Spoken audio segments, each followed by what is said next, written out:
no way that I showed up 1 minute early. 1 minute early, just so that you guys wouldn't bitch at me about showing up late.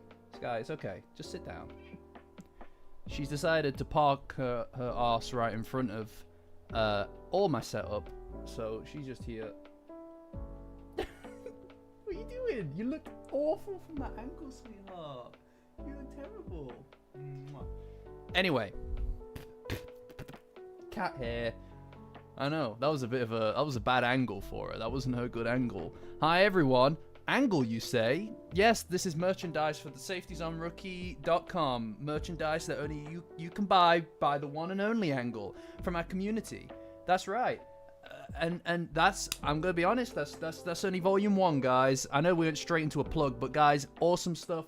Bunch of you already bought it. It's incredible to see it in your hands, you know, the mug, the stuff, the merchandise by Angle. I've got volume 2 on the way, guys. Volume 2 is on the way. And as a sneak peek, I'm not going to show you the design on the back. I'm not going to show you the design on the back, but I will show you the front of the volume 2 mug. As you can see, it is also Safeties on Rookie branded, but this time in white. And it comes in 3 different sizes. Now, the back of this has the artwork on it, and it is excellent. It's superb. It's excitingly good. I'm a big fan of it, and I'm very excited for you guys to see that, but you're not seeing it today. So there you go. The cat wants out. 1 second, guys, and we'll talk chapter. We'll talk chapter. Someone say vids. More vids. More vids will happen. More vids will happen. It just takes time, brother. It just takes time. Come on. Get your ass out. Get out of here. More videos are going to happen. Obviously, I was working on one today. I was hoping to get more of it done, but hey, here we are. So how is everybody? The chapter. So guys, right, how this usually goes, I presume most of you have come from the Discord. If not, Patreon link in the description. Join as a free member to my Patreon, and that will get you access to the Discord. Best place on the internet for Dandadan, and all other things. Some incredible people over there talking Dandadan and other things. It's pretty exciting. You know what, guys? I think that in honor of the Kaiju arc, we should go green. What do you guys think? There you go. Easy peasy. Easy peasy. It looks good, doesn't it? Yeah, I know. The chapter was a hell of a thing, wasn't it, guys? Now, for those of you who aren't aware and haven't been here before, I've posted and pinned in the comments the link to the latest chapter, and pretty good, eh? To the latest chapter, and we just kind of go through it very, very slowly, and we discuss it as we go. Did you like that? You guys like that? Yeah, it looked good, didn't it? I was terrified leading up to it. I was like, this is gonna be out of sync and everything, but no, I got it to work. Pretty cool. But yes, right. So that's how we usually do it. Now, before we start that, let's just talk generally. Let's talk generally where we're at, okay? I practiced once. I trialed it 1 time because I was running a bit behind with things, so I didn't have a lot of time, and I was like, I'll do it on the night. You know, that kind of thing. I'll do it on the night. And it worked perfectly. For all time. That's there for all time. Because if I messed it up, if I fucked that up, it'd be there for all time as well. So, high risk, high reward. Mid reward. Average reward. Anyway. Cool. Right, yeah. It's, yeah, I mean, I'm getting a little like, I want to get to the next bit, you know? I was really excited. No, I'm not gonna lie, Koga. I'm not gonna lie, you know? Everybody knows that I would have practiced it at least once. So, fuck it, let's go, you know? I feel like my honesty is a virtue. But anyway, right, so, latest chapter. I was kind of hoping that we'd get to kind of like skip this, the frog chameleon fight. I was kind of hoping that we wouldn't need to really go in for it, if I'm completely honest with you, just because, obviously it starts, and they basically knock him out immediately. I was kind of thinking, that's quite a funny an enjoyable way to get moving onto the next section of the story. Because I feel like we've had a little bit I feel like we've had a bit like, for me, it was the typhoon guy for what, a month? We did that for a month. We did that for a month. Do you know how hard it was coming up with a fucking thumbnail each week for the same fight? Ridiculous. All right. Anyway, I feel like it's time to get a move on. So I was kind of hoping that we had skipped it because the typhoon thing kind of exhausted me, and I'm still kind of on I'm still on the kind of like recovery from that, right? And then obviously last week and all of that stuff with the evil eye was very gratifying, as somebody who wanted the evil eye to get some real character development, as well as to kind of like, I don't know, kind of see Psycho in that role of a kind of like almost like a protector who's completely at her limit. She's given everything that she has so far, and there's not much left. So for someone to be able to give that back and protect her, because she protected the will of Gigi and wanted to bring the evil eye into the fold, it shows that the ripples of goodness, of doing the right thing, have impacts later down the line that you can't even comprehend, right?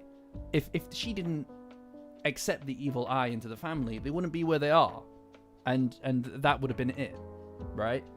So doing the right thing has an impact on people, like Momo,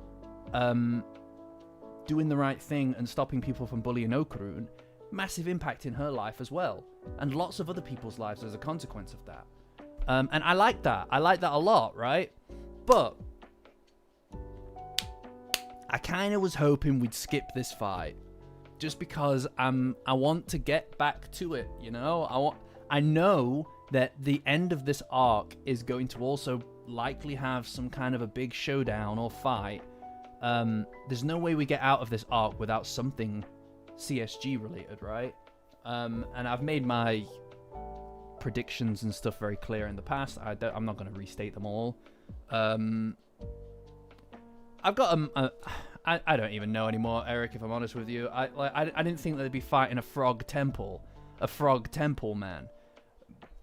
But here we are, right? Like, here we are.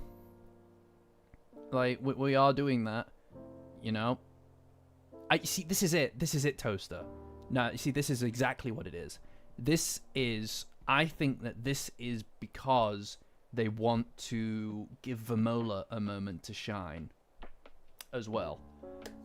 I think that's what this is about.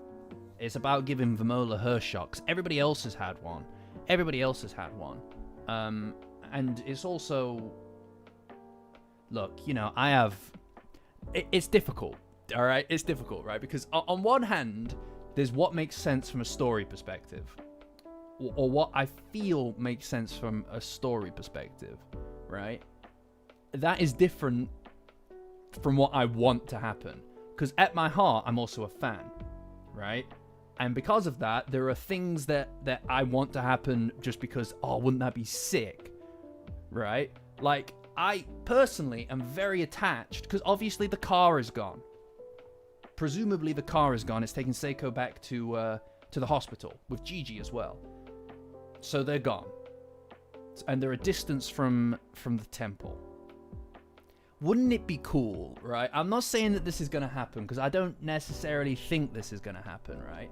But wouldn't it be cool if Turbo Granny showed up? Because she's got powers now. She can run real fast now. And she's always perching on people's shoulders and stuff. That's one of her likes in the Daizuken, is perching on people's shoulders. So it would be quite a nice inversion of that for Momo to be perching on Turbo Granny's shoulders while she runs fast again and shows us what she can do, right? Especially because their first interaction was they were enemies. So the fact that they're kind of working together now would be pretty sick. Not Turbo Momo, just Momo on Turbo Granny's shoulder or something like that. And then when they arrive at the temple, there's CSG, And then we learn about Turbo Granny's backstory with CSG.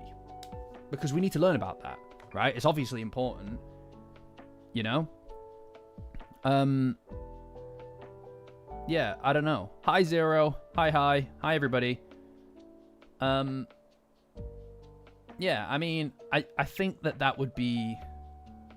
I think that would make sense. I mean, like, realistically, like I don't know what's going to happen at this point because it's hard to predict on a week-to-week thing. But, you know, I do suspect that there might be like an... I still think that it would be a really tragic but also very, very good end point to this arc for Momo to have to sacrifice her powers in order to save Okurun. Right? In order to save Okurun. From like as a choice, as a sacrifice, as a decision to do that, because she would be yielding. They've made it a point that you need to yield. And obviously Momo's powers are very important. And it also means that that it would be a confession as well. I know, Serpo, but like things are moving so quickly, you don't know who's going to be where, when, and what. Do you know what I mean? Because they're obviously going to be on their way to the shrine somehow. And Kinta, who knows? Maybe he can literally create a rocket ship. I don't know. Who knows? I mean, they were fighting a storm, a typhoon man on the back of the Tsuchinoko. You know? I apologize for a little bit of clickbait there. To be fair, it does have that kind of vibe to it, doesn't it? You know? It does have that kind of vibe to it of at least that's what they want you to think, is that it might not be a fixable situation, right? You can make a dad and fly there. Yeah, exactly. Fuck's sake. I'm never escaping that. Yeah, see, this is what I mean. It's impossible to know any of this stuff. Now, Seiko will be fine. She'll be fine. Like, come on. They're not going to kill her off. Hi, Pedro. Not late at all. We've not even started the chapter yet. As is, we're just kind of having a general discussion about where we're at. I mean... I just kind of want to get motion on things now. It's hard to go from Seiko having the shit kicked out of her to fighting this Joker, because he's a bit of a joke. He's a frog, a chameleon, whatever. He eats fucking flies, bro. He eats flies, and he has ninja bacteria inside of him or some shit. I don't know. We keep getting very complicated as well with all of these cryptids and yokai and stuff. Or Peeny Weeny ship. That's a really good point, Tarantado, actually. I didn't even think about that. Also, they have the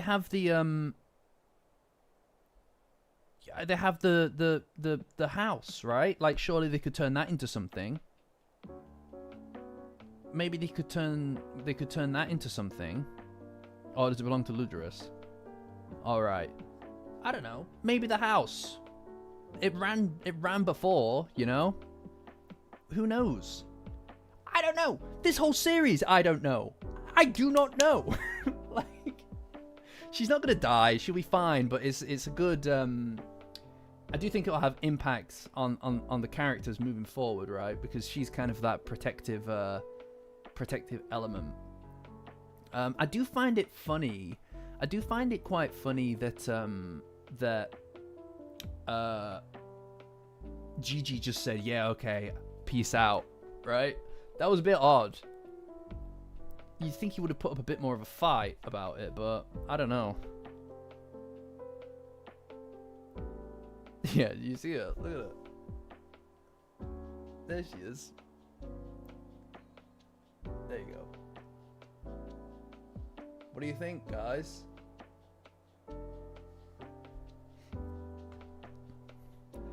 Yeah, I suppose that makes sense. Yeah, I guess they kind of just Yes, thank you, Nachan. That's a gift from community member Nachan. Engage with her and many others like her, although there is nobody quite like her or anybody else, in the Discord. Patreon link in the description. Join as a free member to get access to the Discord link, guys. Best place on the internet for Dandadan. Or so I'm told, and I'm not biased. Trust me, I'm not biased.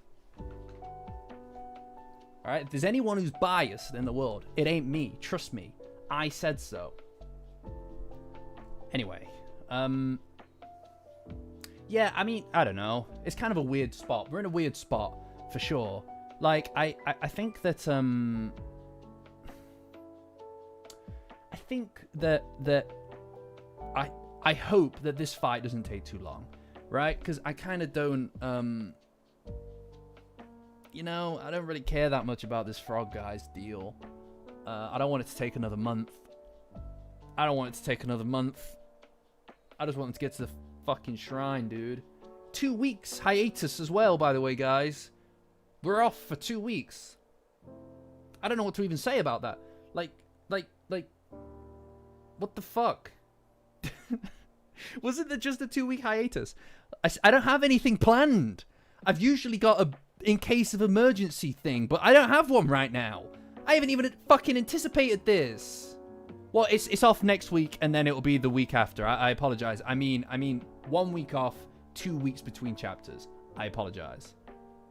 Yeah, no, my bad. I clickbait you. I clickbaited you in real life. I don't have anything planned for that, so if anybody has any ideas about what we should do... Oh, wait, I'm away next week.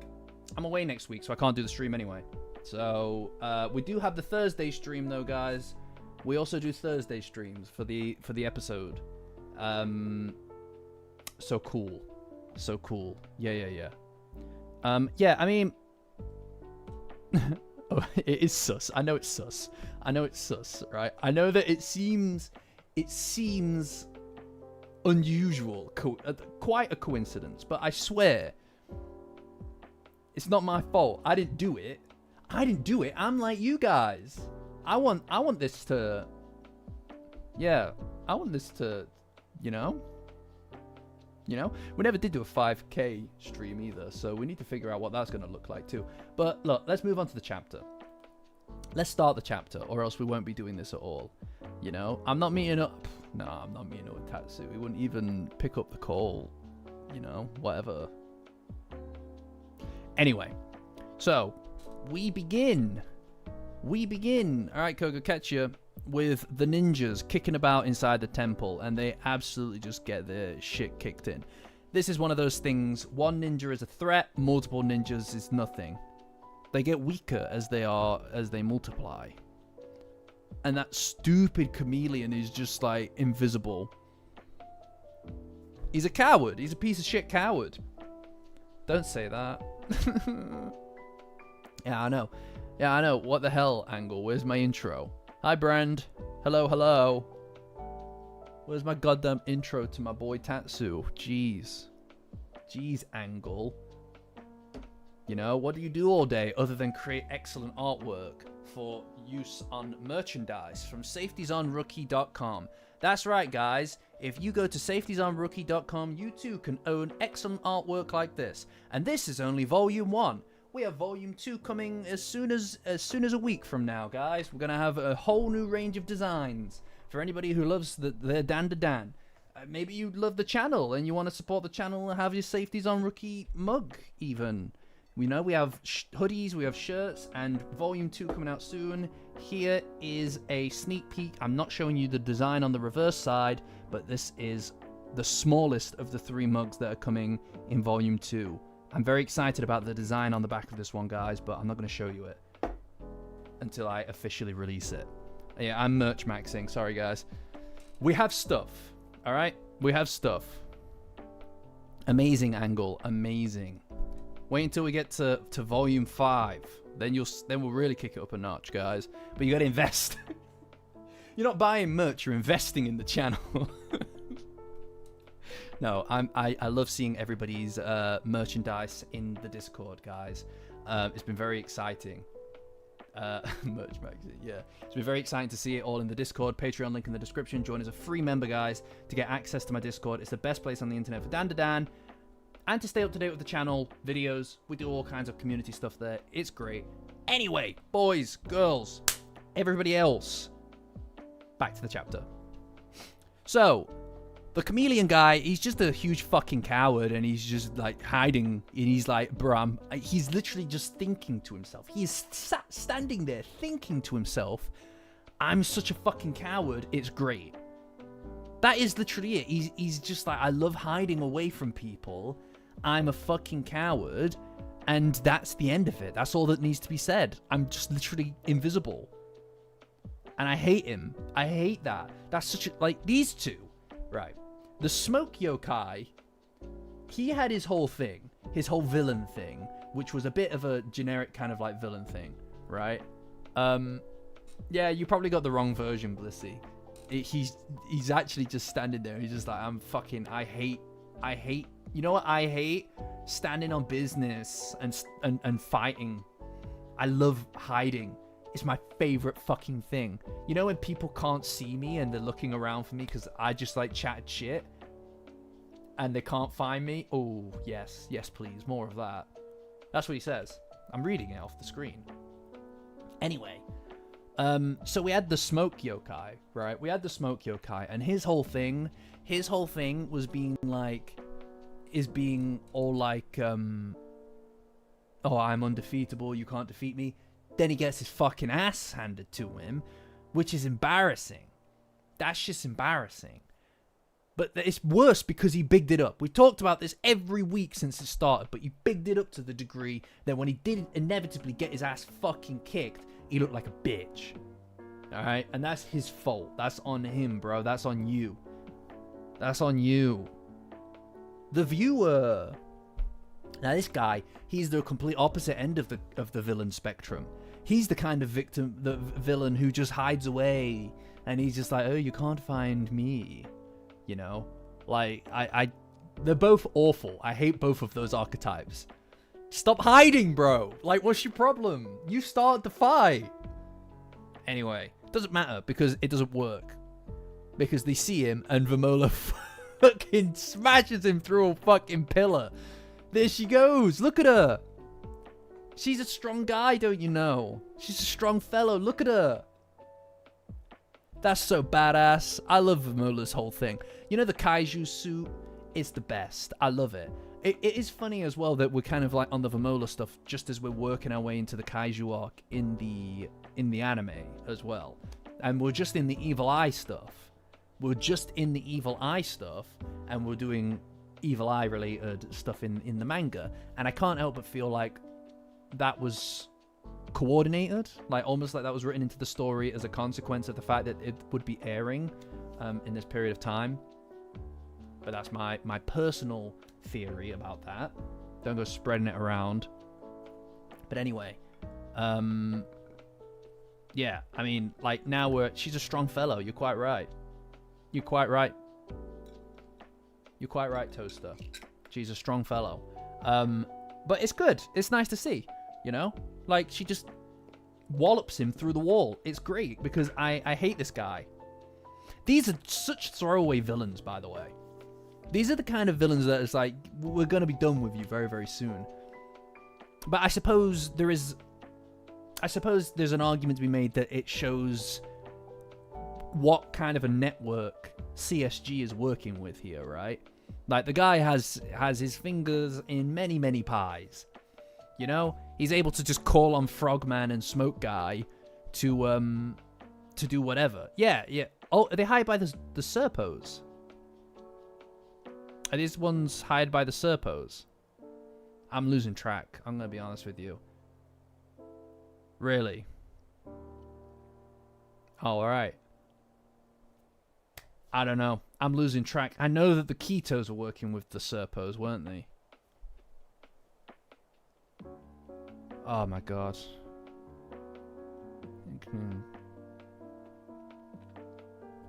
Right, I don't know then. I have no idea what's happening then. I know that these guys are bad guys. That's the main thing.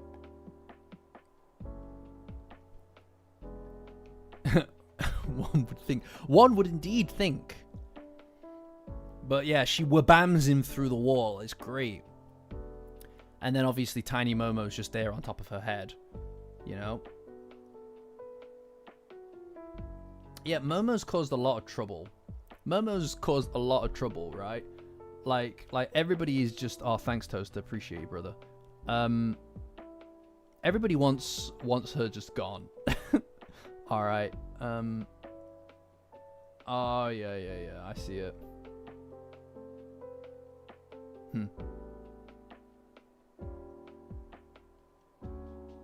Yeah, okay. Yeah, no, yeah, it appears to be the Serpos. Yeah, I don't know. This shit's crazy. This stuff is just ridiculous, isn't it? Right? This has been quite a difficult to keep track of kind of situation. It feels like there are forces at play. There are forces at play here that are outside of the scope of the group, and it shows in the plot, right? Because I don't know who's doing what or who the bad guy is. Yeah, Pedro, I think that's the way to do it for sure. Like it's quite difficult to keep focused on all of this stuff all in one kind of like week to week kind of like basis thing, right? Like who's working with who is quite a complicated thing, I think. But anyway, like whatever. You know, all that matters right now is that these guys suck. You know? And yeah, so she smashes him through the thing. And then obviously Momo's like, I think it's really sad that Vamola has completely forgotten who Momo is. I find that really depressing. You know?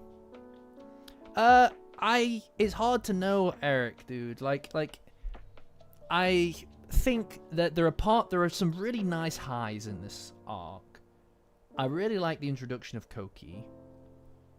However, there are also quite a few bits in this that have felt like they drag a bit, because it's just been fight on top of fight on top of fight.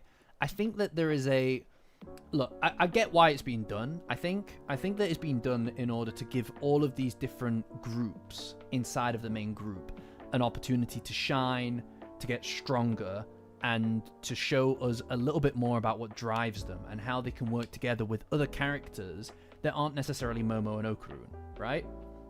Pairing up Kinta and Okurun is actually, it makes a lot of sense, right? And in a lot of ways, Kinta helped Okurun become more in touch with a side of himself that he forgot, right? Or that he hid away. But he shouldn't, because those are parts of him. That part of him that was kind of shunned, that he kind of shunned, because that's the side of him that got bullied, essentially. And effectively, you could view it as the thing that ruined his life. He had to confront that in a literal and metaphorical sense. Metaphorically speaking, he had to contend with it literally limiting his ability to imagine, as Kinta unlocked it. Because Kinta has zero apprehension. He has no apprehension about being who he is. His passion goes beyond what you could consider to be socially acceptable or socially norm, right? Like the social norms. But he also Okurun also literally had to confront this past in Hase, because he's the guy who bullied him for being who he was. So tapping into that side of himself that this guy bullied in order to take it, own it, and use it to defeat this guy is a metaphorical and a very kind of literal way of not just connecting with Kinta, or in Kinta bringing out the passion in Okurun, which is a great addition to the group. Like, honestly, my opinion of Kinta has skyrocketed since those chapters. But it also is a really important moment for Okurun in a way that I don't necessarily think needed to happen through Momo, because most of his changes have been through Momo. This wasn't. This was through a different kind of relationship, which is just like an important one as well. Ida working with Koki and with Rin, but especially with Koki, helped her to kind of like understand a little bit more about herself, what drives her to be better, to want to be the best. And it's seeing that there's someone ahead of her and pushing herself to to get better, to overtake that person, is really important to Ida. But also, when Koki stops doing it, when the competition dies down and there's no one there to compete in that field, she stopped. Because she wants to be challenged. She wants to be surrounded by competent, capable people. And that is what reignites Koki's passion. That relationship between the two of them. Right?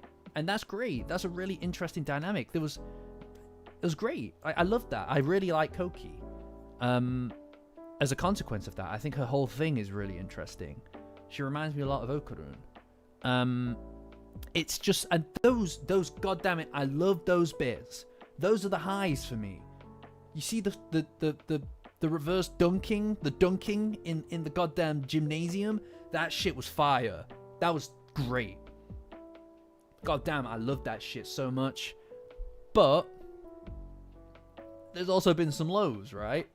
The Typhoon cryptid is one of them. For me, the evil eye seeing the Kitos again just did not land for me. It should have had a more visceral reaction. They were kind of toying with it a little bit, but it felt like it just kind of slipped away. The moment slipped away. I don't really love the idea that the Tsuchinoko's kicking about again. I find that's kind of like a weird backstep for the sake of silliness almost. I just don't think it has much consequence for me to the story. I just don't see what we gain by going back that way. I'd rather know more about the Kitos. I'd rather see them and know more about the Subterraneans. I don't see what retreading the ground and making them into kind of like comic relief really does, because they aren't really comic relief. You know? Like the Kitos aren't comic relief. Over hundreds of fucking years, they killed kids, man. They tortured and sacrificed children over centuries. What are we doing? They're not fun. They're not funny, wacky side characters who pop in like Team Rocket or something and then they get blasted off to the moon. Right? These guys were fucking evil. They're more evil than this frog, who's just like a weird guy. He's a weirdo and he's a coward, but he's not like some. Do you know what I mean? I don't know. Maybe it's going somewhere, right? This is my point that I was trying to get at, right? Is that despite the fact that there are lows and there are highs, which there are, I can't know exactly what I'm going to think about some of these things until we get to the end of the arc, because until the themes and because obviously teamwork, bringing out the best in people, how working with your friends and with these bonds and connections is more powerful than these people who don't know each other, because they all turn into infighting. All their enemies turn to infighting constantly. It's what defeats them. It's what causes them to lose. And ultimately, it shows, and that's an important theme. Now, the question that I have is whether or not that theme is going to be brought to its completion in the essence of, yes, these bonds are purely good all the time and they only strengthen people, or whether or not they're going to be it's going to be inverted at the last minute, because we've seen multiple times throughout the arc how this togetherness, how these bonds are used to empower people. Now, what happens if somebody, a very tact individual, who's made it clear, by the way, CSG has made it clear that he uses people's bonds and connections to exploit them. What happens when somebody takes those bonds, those things that define and empower you, flips it on its head and uses it against you? And in this case, to literally depower Momo. Because she would, in my collection of events, how I perceive it, is the notion that Momo surrenders her powers to save Okarun is that purest of bonds, the one that we all care about the most, being used, essentially perverted and inverted in order to take away somebody's power. Which is very important. Like, the powers are what brought them together, is what sparked the beginning of their relationship. And it also then moves us into a really interesting spot. If Okarun and Momo don't have their powers, you've got this interesting kind of dynamic of the two, I suppose, of the two of them both having no powers, because their whole relationship has been defined by, in part, their capacity to have these powers and to work together through them. So seeing them both kind of the weakest members of the group would be really interesting, in my opinion. Maybe. But I don't know. I can't predict that there's a frog guy who's going to turn into a temple. I can't predict this stuff. I just think that would be really interesting. I don't know if she'll give them up to save Seika. I think that this is just their way of each fight, we're peeling away more and more team members, right? Like, the groups are getting smaller. And we're whittling away at all the team members. Psycho, Gigi, they're gone now as well. It's just Vamola and it's Momo.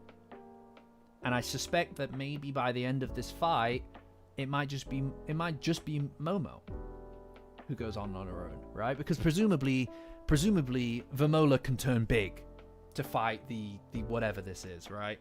Like, I presume that Vamola's going to turn into a big kaiju, and that's going to perfectly align with the anime and its kaiju arc, right? Like the kaiju arc in the anime is most likely going to align with the kaiju stuff here, which would also work with what we've seen so far with the Evil Eye arc just back there.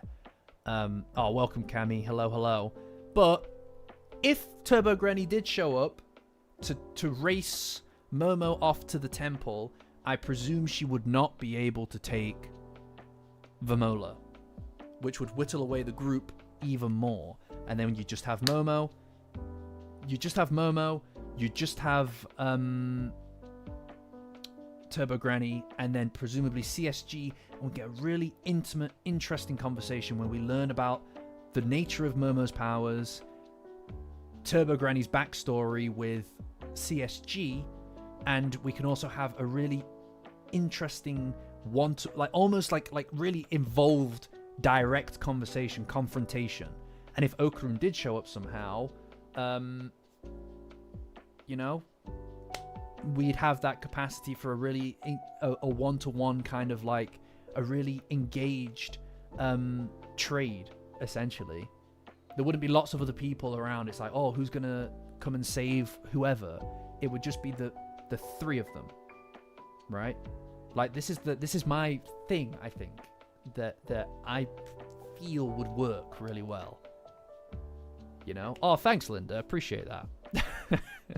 Thank you. I appreciate that. I'm good. Yeah. Yeah. Well, Anyway. Hi, Yuri. Yeah. I mean, if Turbo Granny did come back, presumably because she's tiny, she could only really carry Momo to the shrine, not Vamola. Whittle away the group even further. They get to the shrine, and it's and CSG's there, I presume, right? Everybody else is out of the fight. I mean, Zuma's going to be completely blind at this point, and he's used his powers already, so he's not really of any use either in this situation. But yeah, I don't know. It's interesting, guys. I'm excited to go through it with you guys every single week. It's the best, guys. Anybody? I presume not everybody here is from the Discord, but we've got an amazing community. It's mainly Dandadan, but it's not all Dandadan. It's the best way to keep up with the channel, week-to-week conversations in the manga. My Patreon link is in the description. Join as a free member, everybody, and you can get access to my Discord link through my Patreon. It's free. It's always free. It's just so we don't get lots and lots of people just spamming into it without the extra few steps. It's the place to be. Or so I've heard from other people, not from me and not from my reflection. I swear. And then obviously there's also incredible merchandise that you can only get on safetiesonrookie.com. That's right, guys, safetiesonrookie.com. Incredible merchandise and mugs. You can support the channel with in style. We have stuff. That's volume 1. We've got volume 2 coming in the next week. I'm not showing you the reverse side of this because it's got the new artwork on it and I'm not ready to reveal it, but this is pretty exciting, isn't it? This is the smallest of 3 sizes. So yeah, Patreon link in the description, guys. safetiesonrookie.com. Yeah, I mean, look, guys, like there are a lot of lingering plot threads. I don't know how to feel. I don't know. I know you want to see. You're not gonna see it. You're not gonna see it. You can see this side though. I don't know how to feel. Like on one hand, I do like that we're in this situation. No, Shadow, that's my loophole. That's my loophole. I do like that we're in a situation where we can kind of like have, because all of these things exist, all these threads are out there, right? It makes me feel like this is going to go on for a while still, right? And I like that. I like knowing that the series is not at its end. You know, it's pleasant. It's really pleasant to know that. No, we did not. We did not finish the chapter. We're only on Vamola punching the fly eating fuck. Yeah. No, exactly. It doesn't feel close to ending, which is great because that gives us so much to talk about for however long. You know, if this manga ended in like a month or by the end of this year, I've got to pivot. I've got to pivot to a new niche, quick. All right, I have to like pivot very quickly. Check memes. All right, I'll check memes. We've got a excellent meme channel, guys. Patreon link in the description. Oh my god, that's amazing. Oh, that's amazing. Guys. If it's good enough for the king, it's good enough for you. Oh my lord. Oh my lord. If it's good enough for the king, it's good enough for you. Good God. Whew. Hi, Sylvie. God damn. Thank you, Blissy. That's excellent. That's fucking radical. Holy shit. Oh, it's real now. It's real now, guys. God damn. You know? Yeah, it's only 40 minutes in. Don't worry about it. We're taking our time here, guys, all right? We're not going to be on a Monday stream next week. We're not going to have the Monday stream next week, guys. So fucking, like, make the most of this. All right? You know what, Tiago? You're goddamn right. Honestly. I'd also, like, obviously we all know that Blissy is the meme generator in the flesh.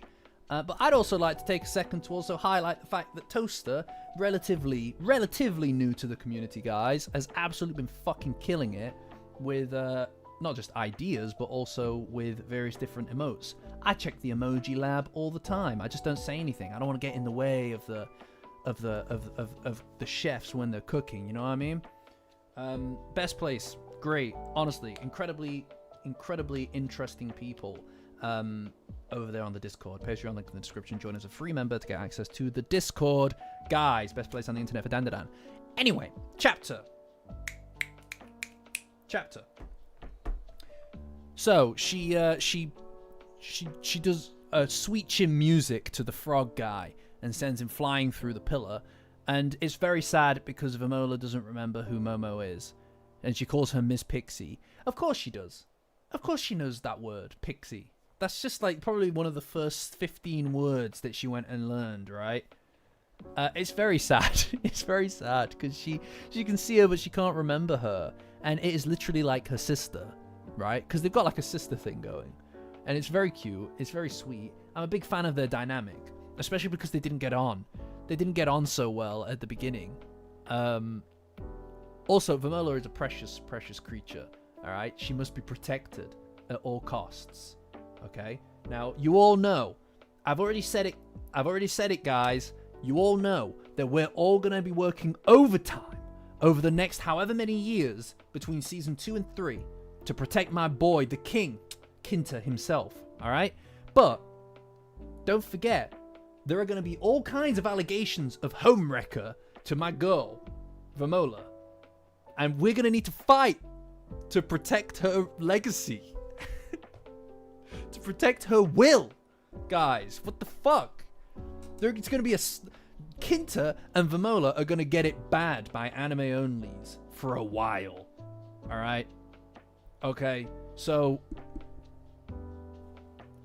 wake up. You're in it. You're in the battle. The war has only just begun.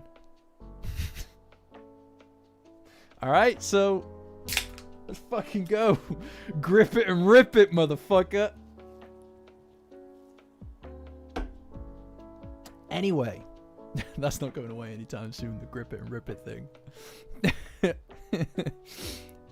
Anyway. Grip it and rip it, baby.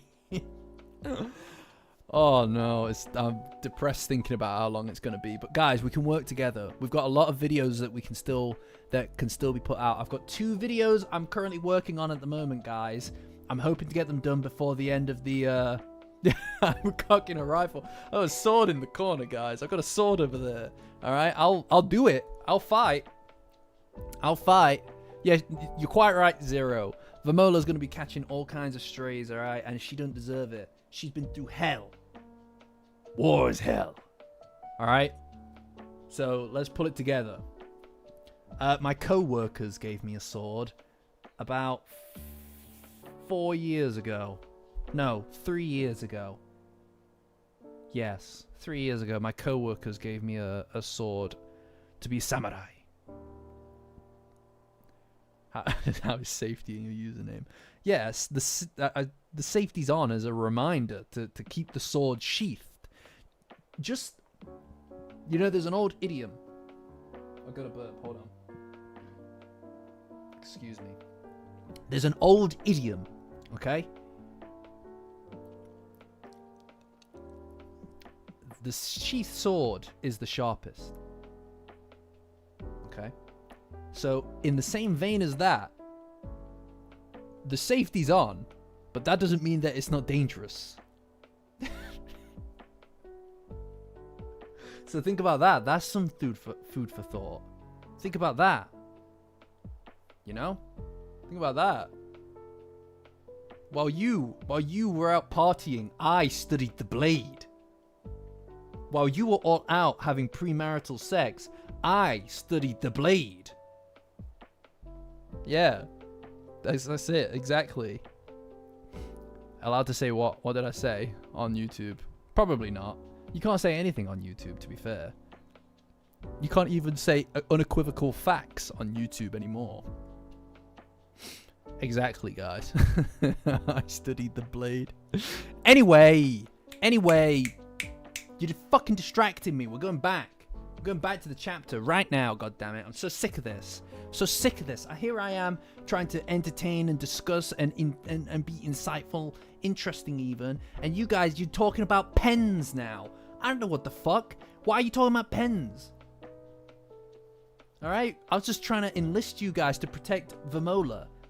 Vamola is needing protection. Anyway. Between season 2 and 3, we've got a bunch of different videos that need to be put together. I've got a ton of stuff in the backlog. Shut the fuck up, Toaster. I've got a ton of videos in the backlog that I've still not even gotten to. The Retold series must continue. With the Space Globalist Retold, guys. And then I've got a bunch of other things that I really want to get done before the end of the season. I don't know if I'll manage it, but it would be nice. It would be nice. We've kind of gone through when the channel really took off with the first video, and then these recent batch of videos, the shorter videos. Both of these are massive periods of immense growth for the channel. It's been incredibly overwhelming. It's been amazing. And yeah, I'm excited to work on it. Now, I know I never finished part 2 of season 1. I know that, Serpo. I'm the guy who worked on it. But I'll tell you what, bro. Go and check the views on that versus the views on the moment Momo Ayase fell in love. I gotta capitalize on the period of time we're in right now. We're in harvest season, baby. All right, and you want me out there planting seeds? We're harvested. God damn it! What am I saying? Who am I? Who am I? I said we're in harvest season. I don't know a fucking thing about farming, man. You could plant seeds in harvest. I don't know. Anyway, sorry, I crashed out there for a second, guys. I crashed out for a second. Look, if somebody, please get anyone to sponsor. I'll sell out like that. Easy. Anyway, shut the fuck up and let me get through the chapter. She can't see Momo, but it's very sad. And the kaiju, she jumps down the little hole, like the stairs. Look at that. Look at that. It's so cute. And look at her run. Look at her run. Look at that shit. It's so fucking goofy, dude. It's so goofy, isn't it? It's so goofy. Yeah, I got enough sleep for once, Andrew. I got enough sleep. I think that's the secret to having energy. It's crazy. Honestly, I'll tell you what, Orbis, right? I set up my Twitter account 10 years ago. Something like that, maybe longer. And for 10 years, its description has been, I just want to be big enough to land a NordVPN sponsorship. That's the end goal for me, man. You know, that's it. That's all it is, bro. That's all it's ever been. But, mind you, I've also been sitting on safetiesonrookie.com for 7 years. So, I've owned that domain for 7 years, where now, if you were to go to safetiesonrookie.com, you could purchase all kinds of different merchandise, like the Momo ISA hoodie, designed by our incredible art and aficionado, liked multiple times by Tatsu himself, the creator and artist of Dandadan, on Twitter. And yeah, so he likes it. That means it's basically Tatsu approved, basically. Don't say that. I didn't say that. Alright, like I didn't say that. Read the small print. But you can also get your hands on this mug as well. It's a Safeties on Rookie mug, and then also Volume 2 coming soon. I'm not showing you the artwork, but very cool. Very cool, guys. And if you want to keep up to date, with that kind of stuff, you can Discord. You can join the Discord. Yes, Patreon link in the description. Join as a free member. And I noticed that I almost gave a side peek of it there.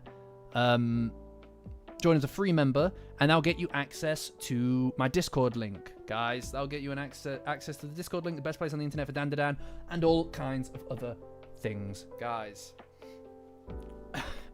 Frame by frame in the stream. No, don't. Anyway, chapter.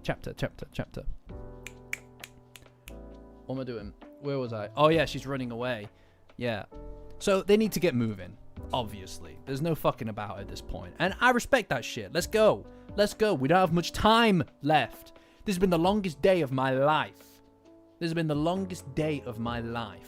All right? Anyway. I tell you what. Even the artwork on the back of this. Is cool, right? But it's been redesigned and reworked specifically for the hoodie, version of this, and it looks sick, right? Like, even if I showed you the back of this, it wouldn't capture what the hoodie looks like. The hoodie looks sick. It looks so good. But you'll see. Could be set up. Shut up, Toaster. I'm moving. I'm on it. Anyway, they get outside, and Gigi's already there, and he's carrying Seiko. Because she got... Fucking hell, she is actually in a really bad way. You know? Like, we wanted hair down Seiko, but not like this. Right? There are other colour options. Yes. I personally am quite partial to bone white instead of just white. It's kind of like an off-white, but there are other colours as well that there are options. I typically will wear a lot of black, but also I wear a lot of white as well. So you'll see. But anyway, we wanted hair down Seiko, but not like this. I also love that we get like this little snippet. of Vamola changing back into her uniform. It's easy to forget that it's all the suit, you know. Yeah, I actually. There's a lot of tension in the air right now. I understand, you know. Yeah, she's Seiko down. It's dreadful. But anyway, obviously Momo is understandably quite panicked. It is really funny to see all the little Momo panels, like you can see here, like tiny little Momo just flying through the air. That must take literally seconds, just done, you know? I know, it's really sad. Everybody has so much admiration and respect for Seiko. It's great. Like, it's really nice to see. I think that she's a very, yes, exactly. I've seen all of them. I've seen all of the new emojis. But it's really nice to see how her kind of role in the group is so important. She has such a signature position as the kind of like mentor figure for everybody, right? So it is a very larger than life kind of thing, right? Seeing her injured like this is quite a shock to the system, because she's the one who's well, she's not just the head of the family, right? But she's also the one who if she says it's okay, everything's okay, it feels like everything's okay. She's got a calmness about her, you know? So it's sad.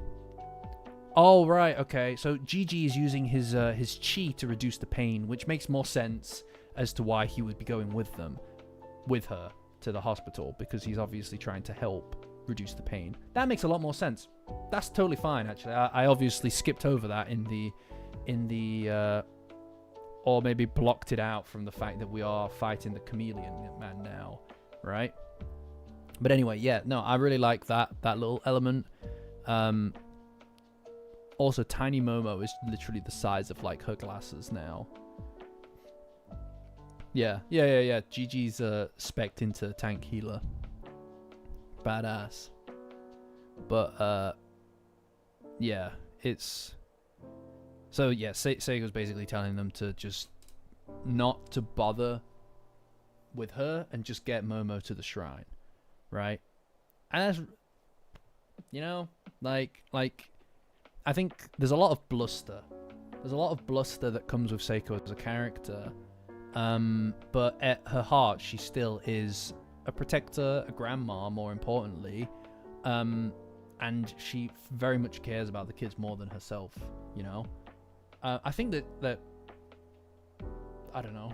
I think seeing her recent kind of stuff in this arc, but also seeing how she was in the last episode, you know, where she sat outside and Manjiro and her are discussing what to do with the evil eye. I just think that there is like a really inspiring hopefulness to her, right? She kind of like, I feel like she protects the kids' desire and capacity to hope in a world that is not really governed by those virtues, right? Adulthood isn't really something that is compatible with the kind of like almost naive hope of a child, right? And being able to live in that is to be a child, and she wants to protect that for as long as possible. And that's where she, I guess, is at odds with Manjiro. But I don't know. She's great. I think she's just such a really good character. So seeing her like this is definitely ruthless, you know. And then the ground goes cray-cray, and earthquake? Maybe not. It's the Frogman as a space ninja. He's a space ninja. Of course he is. He's a frog, but he's a space ninja. And he doesn't like that they were more ninja than him. Right, this is his thing, I guess. Like the other guy's thing was being smoke cigarettes, I guess. Like his thing was smoking cigarettes and being like unbeatable. Yeah, this guy's thing is being a ninja.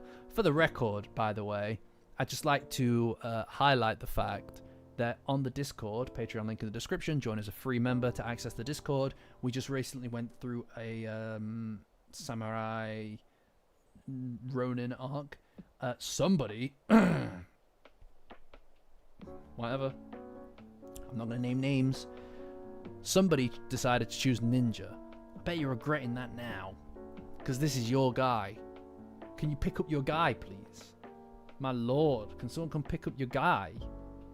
Guy sucks, bro. Anyway. My whole thing is being unbeatable. My whole thing is being unbearable. Anyway, the other ninjas are like on kites now. Like they're on kites and he turns into he was the temple the whole time. He was the temple. As my dad was a plane, this frog is a temple. So it makes you think, doesn't it? Yeah, I shot first. What are you gonna do? What are you gonna do?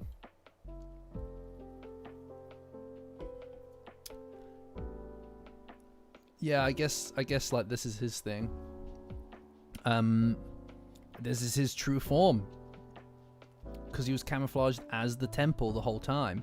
And the ninja inside the castle were being cultivated inside of his bowels. Yeah, you could say that they're akin to bifidobacteria, sure. Bifidobacteria, I don't know. I don't know. You might say that. Like, I don't know why you're saying you might say that, because I don't know. I don't know. I might not say that. You might say that, apparently. No, I'm not. I'm not. Look. I just so happened. I got there's the pillar thing, right? Who knows? Whatever. The pillar thing, like whatever. It's not like really cool. The hiatus, the same week that I'm going away, whatever. And then people turning into objects, whatever. It's like it's not even the same thing. You know. You studied microbiology. Ha ha ha ha ha. This is the one instance where that is super applicable. What is it then? I didn't mean to make fun. I did mean to make fun. It was funny for me in the moment, but now I regret doing it because it was hurtful. So I'm sorry.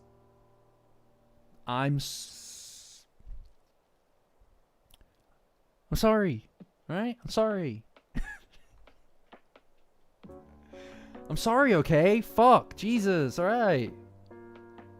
Yeah, I know. He's going through all of it. We're getting chemistry lectures. You know, when the fight begins with a scientific lecture, you know it's going to be boring as hell.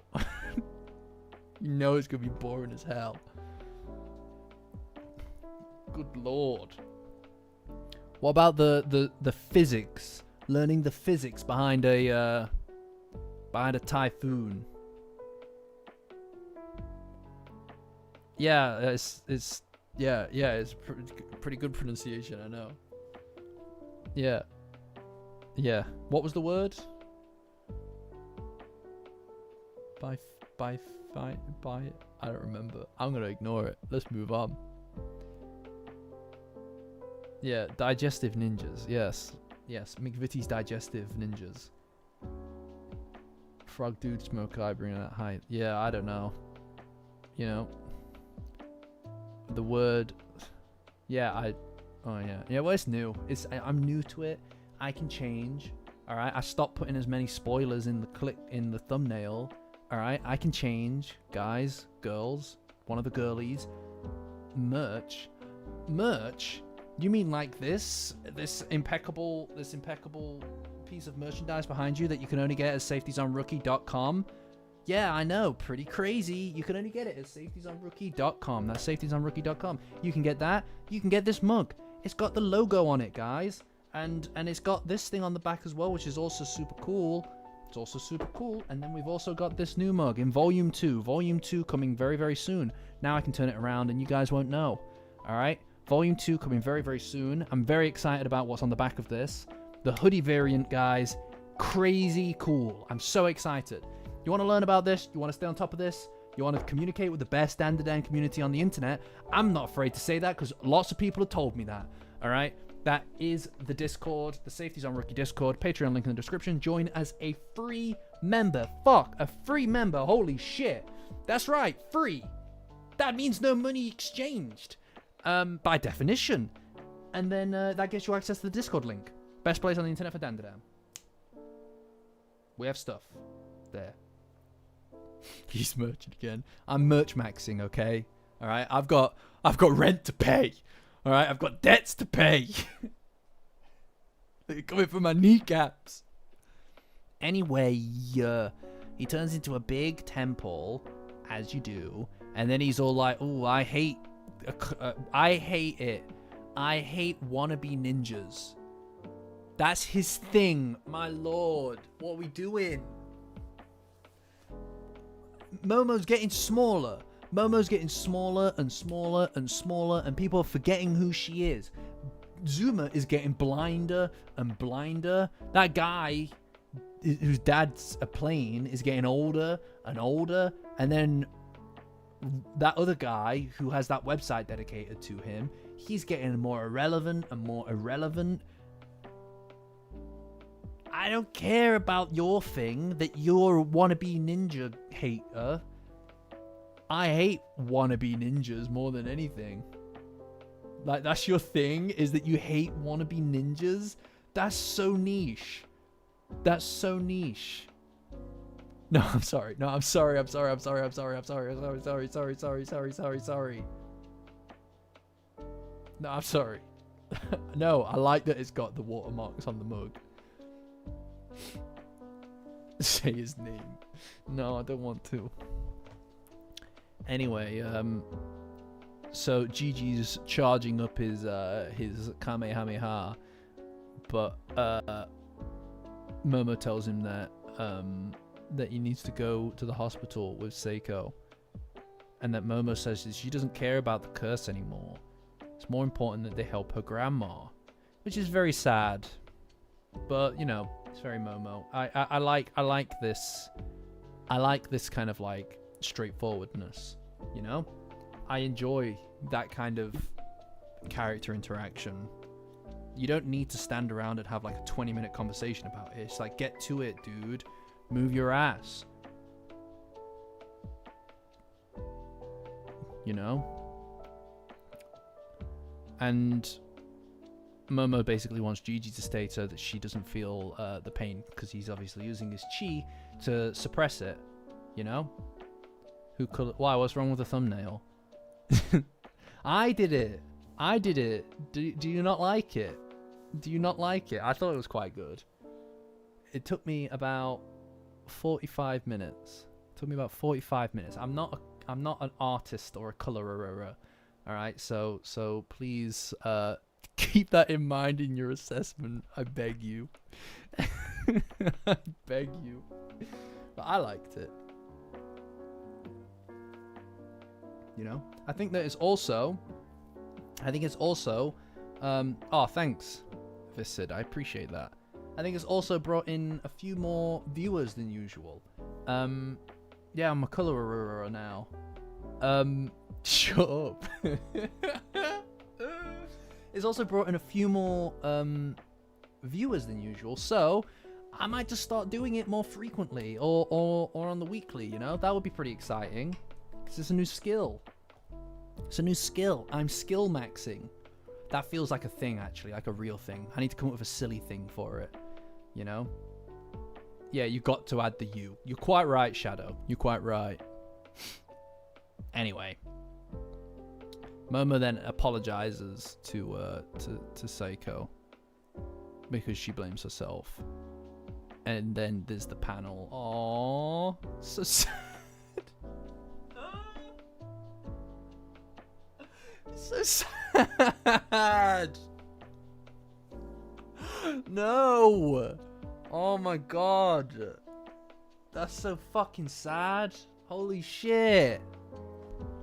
Oh, what the hell?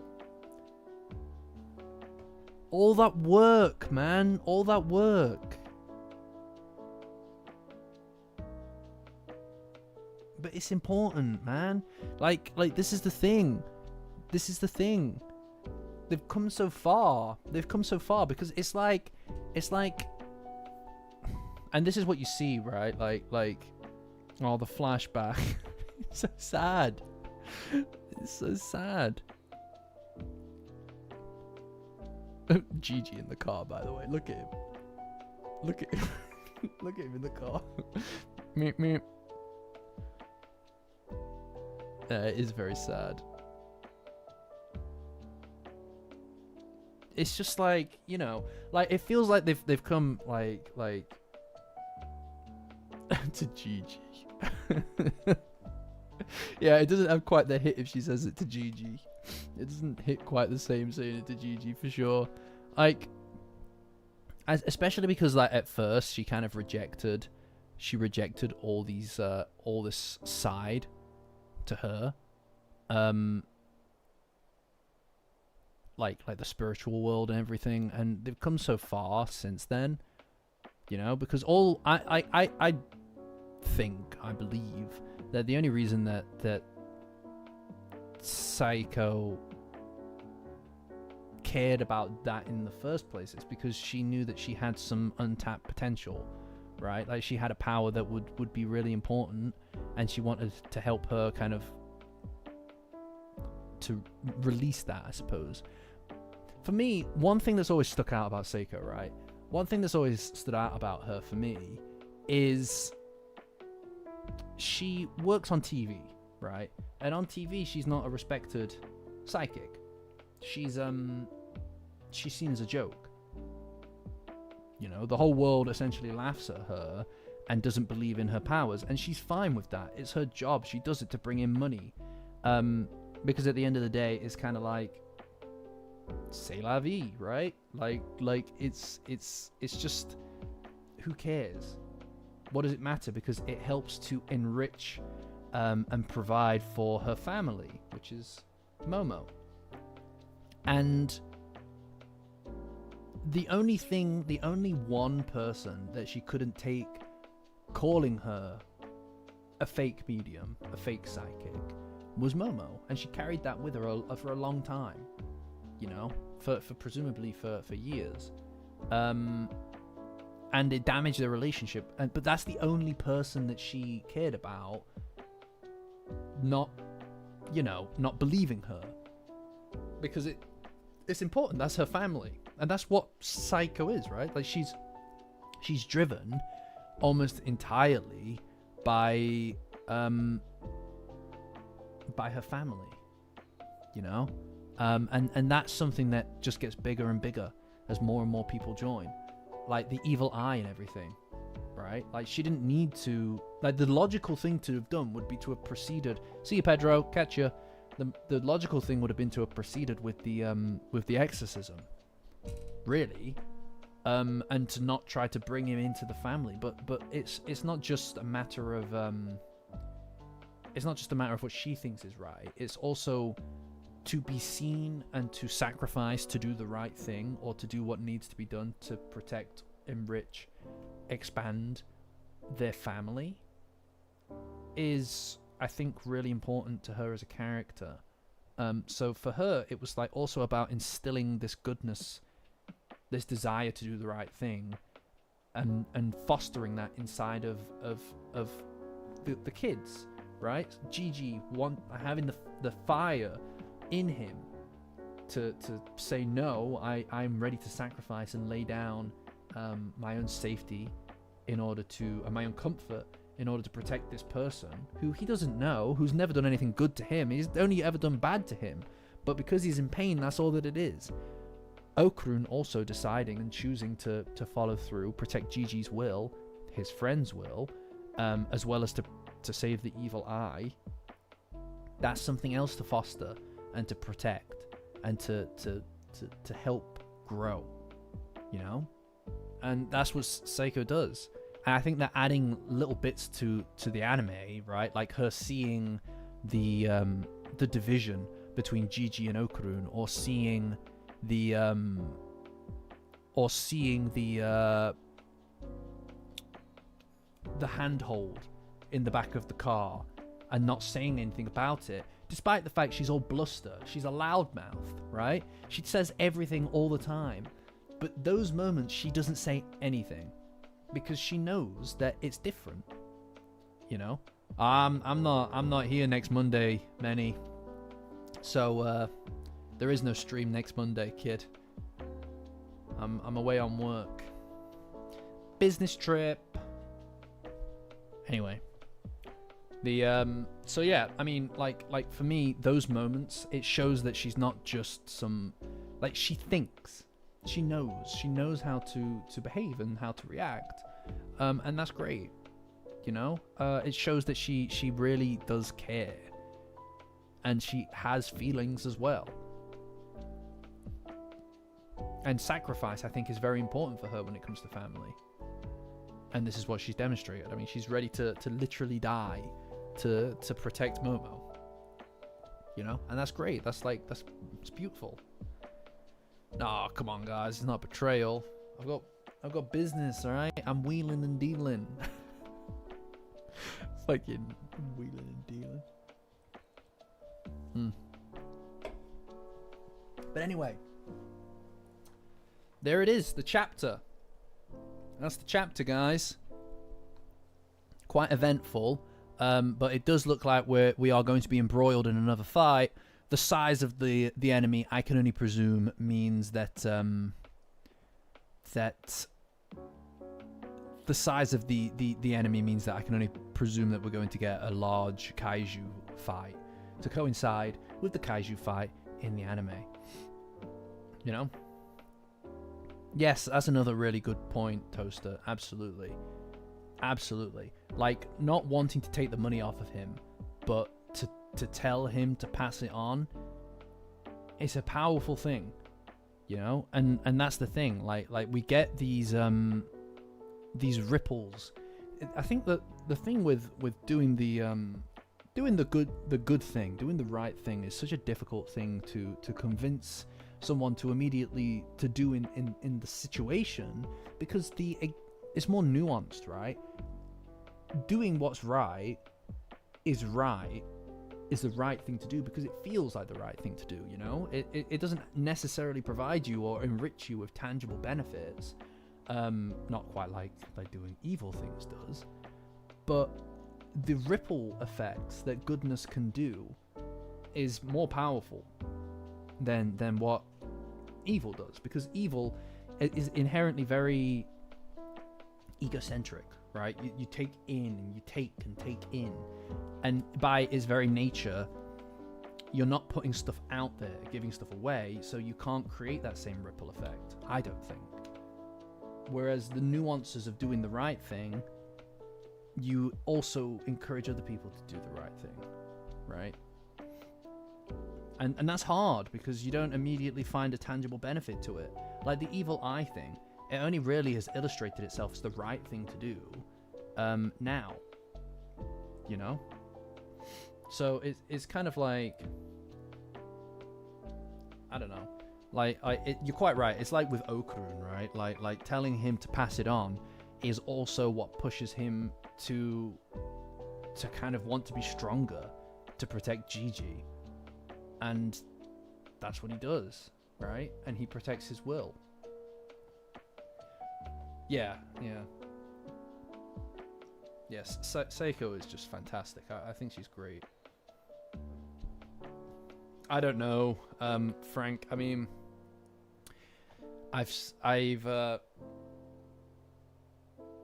yeah. I mean, it would be really sad for them to forget each other, or for Okurun to forget her, but I mean,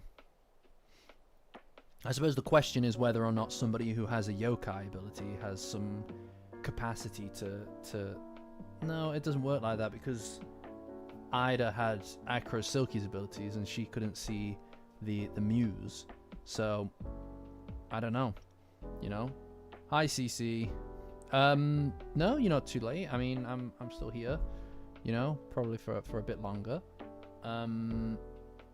Yeah, You're not late. We haven't done the Daizuken yet. We've got a bit more Daizuken to go through, right? Well, maybe. Like I've seen. Oh yeah, pomade. Honestly, I'd be absolutely. If I had to run this show solo, it would be a disaster, guys. It would be a disaster. Let me tell you. Right. Let's see. Let me actually find my list. One day I'll write them all down, so this will be a really smooth, easy thing to do. But I don't, and it's not. So you just have to tolerate the fact that I am incredibly disorganized. Right? Can't even hold a vase. I've seen it. Yeah, all right. Throw the gun in the lava. What? Anyway, guys. Right. So, as I said earlier, this look, I'm very hesitant just generally to it's endearing. Good. That's good. I go for that. And whenever there's a flaw, I aim for endearing in it. So that's good. As I said earlier, right, guys, this period of time, even compared to the release of the first video, which kind of propelled me into a lot of people's vision, right? Like obviously that the first video that I released, the first Dandadan video I released, the Momokuru one, was a labor of love, but also it was a very personal kind of thing for me to release that, and it got a lot of attention for what it is. It's still obviously my best performing video. It's had a lot of time to cook, but yeah, I mean, there was so much kind of figuring out what everything was at that point that it was difficult to know exactly what was going on and acclimatize to it. Because it's like, you know, you don't know how things are going to go or if there's a potential to grow that into something else. So there was a lot of different thoughts going around in my head, and I was very focused on just me at that point and how it enriched me and all these different things, because I didn't know any of you guys. I'd never done a live stream at this point. It was all just kind of like, how do I do more of this and try to figure it out, right? So it was all very me looking at me, trying to figure out me. So that period of growth was really interesting, but very had a lot of superficiality to it in a lot of ways, right? But since season 2 released, guys, there's been like a very interesting, the growth that the channel's experienced, that my channel's experienced since the beginning of season 2 has been unprecedented, right? And we've only been going for a period of time, a small period of time, like 8 months, 9 months at this point, 8 months, and yeah, it's very much unprecedented. But I didn't feel as involved with just me when it came to it, right? I could see the community growing in real time in a really qualitative kind of capacity because of the Discord. Patreon link in the description. Join as a free member, access to the Discord, guys. Because of the Discord, I could see new people joining. It's always an incredible thrill to see new people joining. I could see people joining the Patreon, which is crazy to me. I could release merchandise and people would buy it. People would purchase. Like, that's crazy. Like, I've got a thing on a mug and people have bought this. It's crazy to me, right? That's fucking wild. That's a thing I could never have envisioned happening. But because of the fact that it's not just, oh, I need to just get views. I need to get views. There's people there who can provide feedback, who can express what they care about in the videos, how that may have altered them or improved some kind of perception of something in their life. Fucking wild to me. But that connection is really important. And so this period of growth for me has been better than starting the channel, because not because the content is necessarily significantly better. It's a bit more production-wise is a bit better, but and obviously we've got all this stuff in the background. But it's more important because I feel that it's not just me when I'm growing it right now, when the channel is growing right now. There's a clear, tangible community around it, and the growth of the channel and the Discord are really part and parcel to that. But most importantly, guys, the Patreon, right? Like, obviously, if you're a free member, if you are following the channel in any free capacity, you're still a godsend to me, right? Like, there's no... I try to keep things as flat as possible. There are a few really cool benefits that I try to put forward as much as I can to people who are on the higher tier Patreons, but it's just me. I'm struggling to keep things running just on my own, so extra content is difficult. But regardless of that, there are a group of people who have who still pay for the highest tier Patreon to support the channel.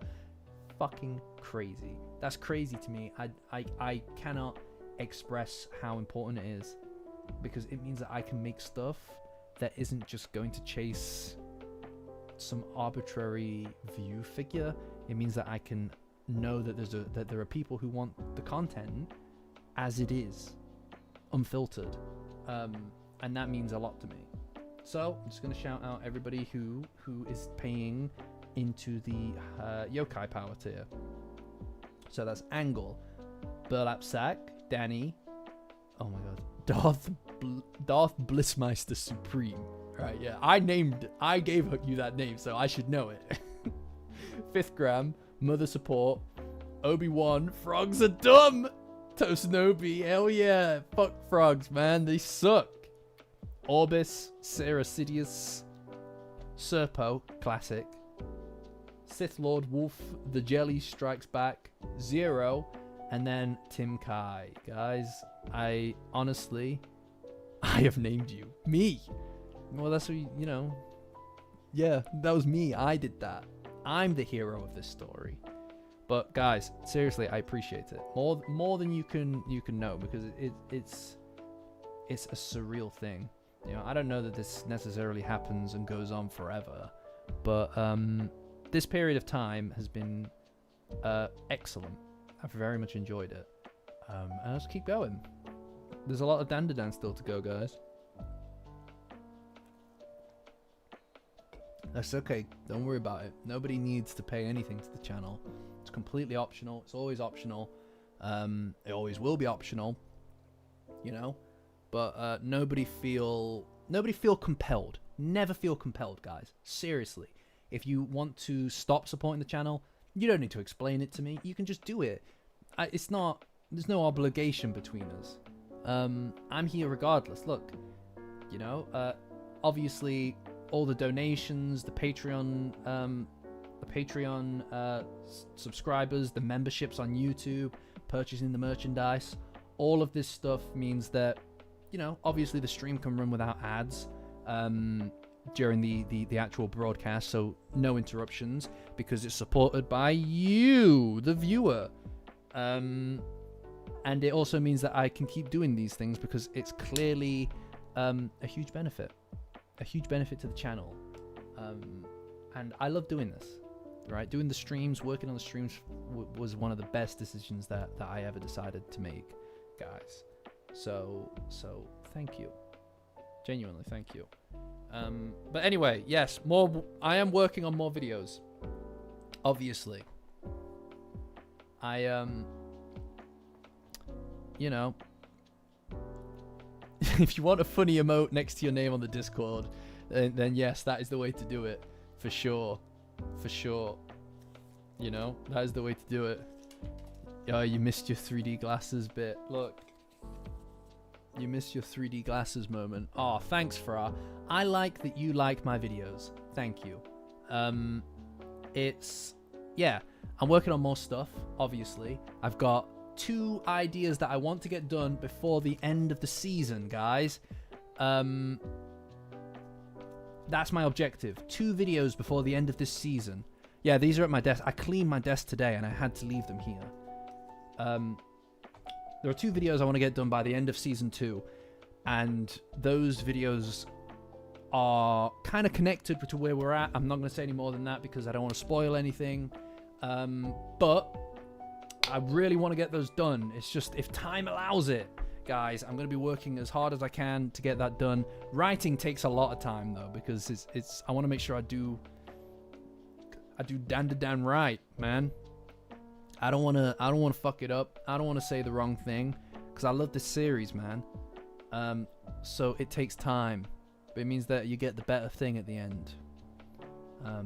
Anyway, I'm working on it. And then after that, back to our regular scheduled content stream, right? And by that I mean the retolds. I will restart work on the retold series. All right, I know a lot of you are waiting for your Space Globalist arc fix. All right, I respect that, but goddamn, that's a beast. Okay, I aim to get the Space Globalist arc retolds done by the end of this year. Okay, that's my goal. By the end of this year, to get the Space Globalist arc retold done. Okay, I'm gonna try my best, but I obviously have a second half of season 1 retold to get through as well. All right, so you just got to give me some time, but I'll get it done. I'm really excited to get through it, but I'm personally very excited to work on the Danmara arc. I'm very excited to work on the Danmara arc, but we've only got a few arcs left. Right? We've only got a few arcs left. So you can bet your ass. You can bet your ass that I want to make sure that we're doing it the right way. You know? So keep an eye out, guys. Keep an eye out. There's a lot to cover in the Space Globalist arc is a lot to cover. I need to decide how I'm going to tackle that beast.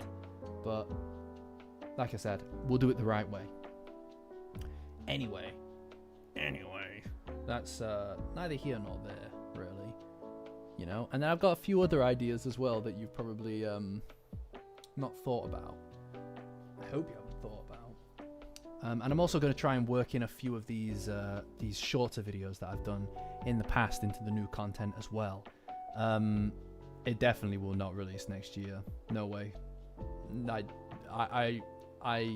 I love that for you, that you have hope in your heart, and I hope that hope can linger, but it ain't happening, brother. It ain't happening. It took like maybe 2 years at least. You know.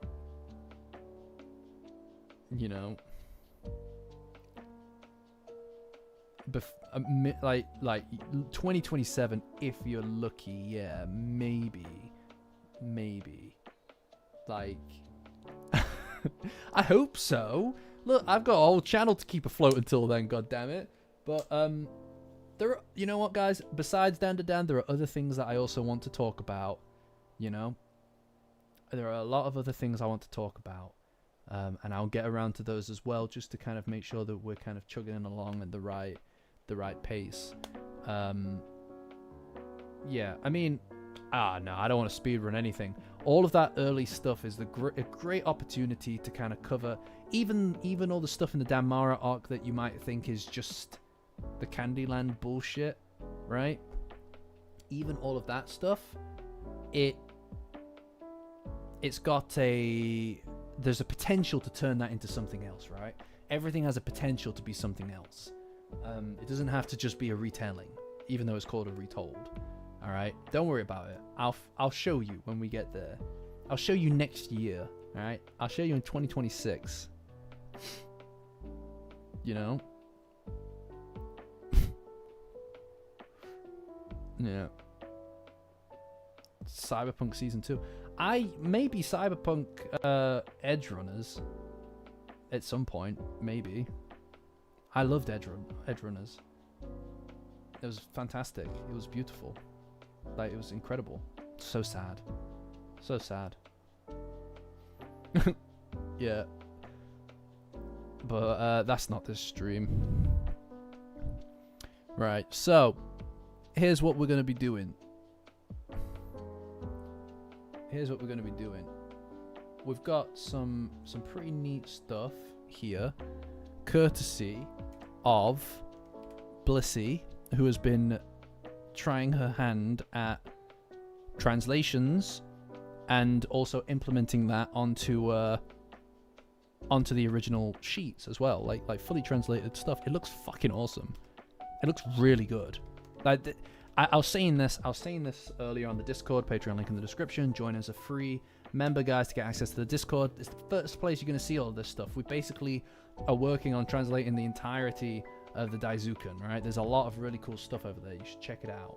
But more important than that, this stuff that I'm seeing here is give her employee of the week again.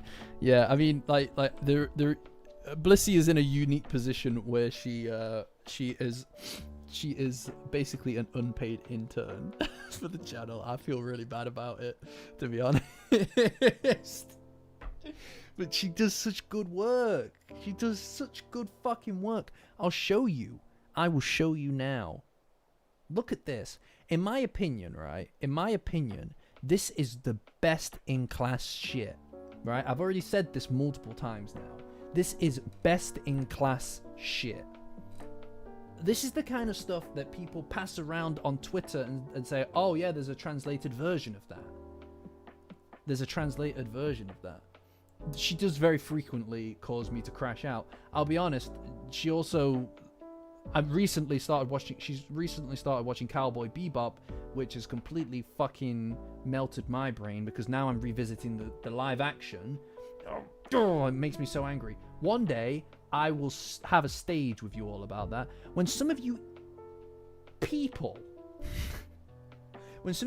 on the Discord, Patreon link in the description, join as a free member to get access to the Discord, sit down and watch Cowboy Bebop, then go watch my Cowboy Bebop analysis video from 4 years ago, right? Then we can all have a nice sit down while I crash the fuck out about the live action. Shut up, Serpo. I will fucking time you the fuck out. Then we can all crash out together on the stage on Discord about the Cowboy Bebop live action. Because I've got so many things to say, I've never had an avenue or an outlet to say it. Anyway, point is, we're not here to talk about that. What we're talking about at the moment is this is the kind of stuff that actually is, in my opinion, the kind of thing that people pass around as the, like, here is the translated version of it, right? So to me, this is absurd, absurdly good, and I think if you have the inclination to continue doing it, Blissey, please do, because it is absolutely sublime, genuinely. So I also like that it's number 666. Yeah, it's ridiculous, isn't it? The Kamigo-e. So fucking stupid, man. I'll think about it, Shadow. I'll think about it. I'm excited to see more of this. Also, it massively pads out the stream. It massively pads out the second half of the stream. Oh, the Kamigo-e. That's even funnier. That's very funny. Live with the mysterious. This is Kamigo-e City lifestyle. Oh my god. Oh my god. Oh my god. Lifestyle. Open feature, a powerful curse-breaking tour at Izumo Grand Shrine, where the gods gather, and more. Oh my god. It's so good, isn't it? Yeah, no, this is so good. I obviously have the I'll get it so that some of you non-owners of the Daisuken can bask in its glory for a moment.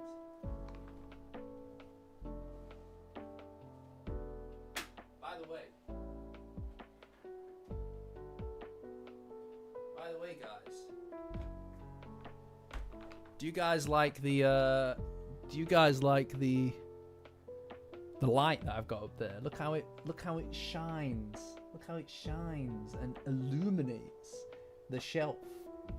One day, guys, I'm gonna get an even better. One day I'm gonna get an even better camera solution. All right, like a really high quality camera solution, and then you can see me in HD, full blown HD, and you'll be able to see all of my surroundings in HD too. It'll be very exciting. I'm very excited for it when it happens eventually. You know? Anyway, bask in its glory.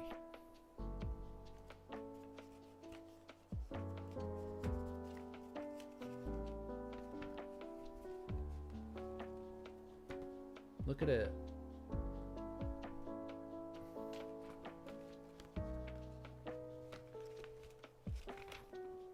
Look how cute that shit is.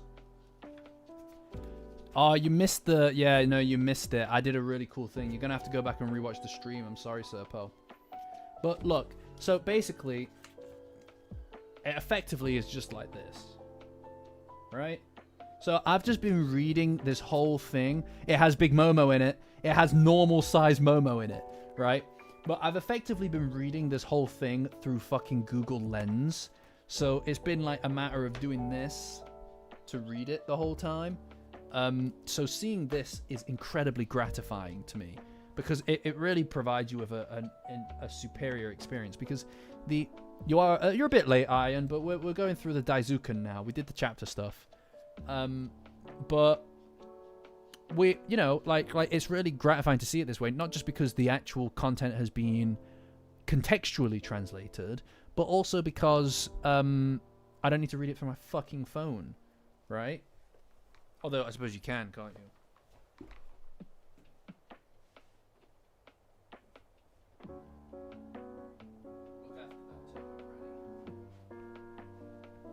Look after that, Turbo Granny. You know what, guys? You know what? Let's change over the tracks.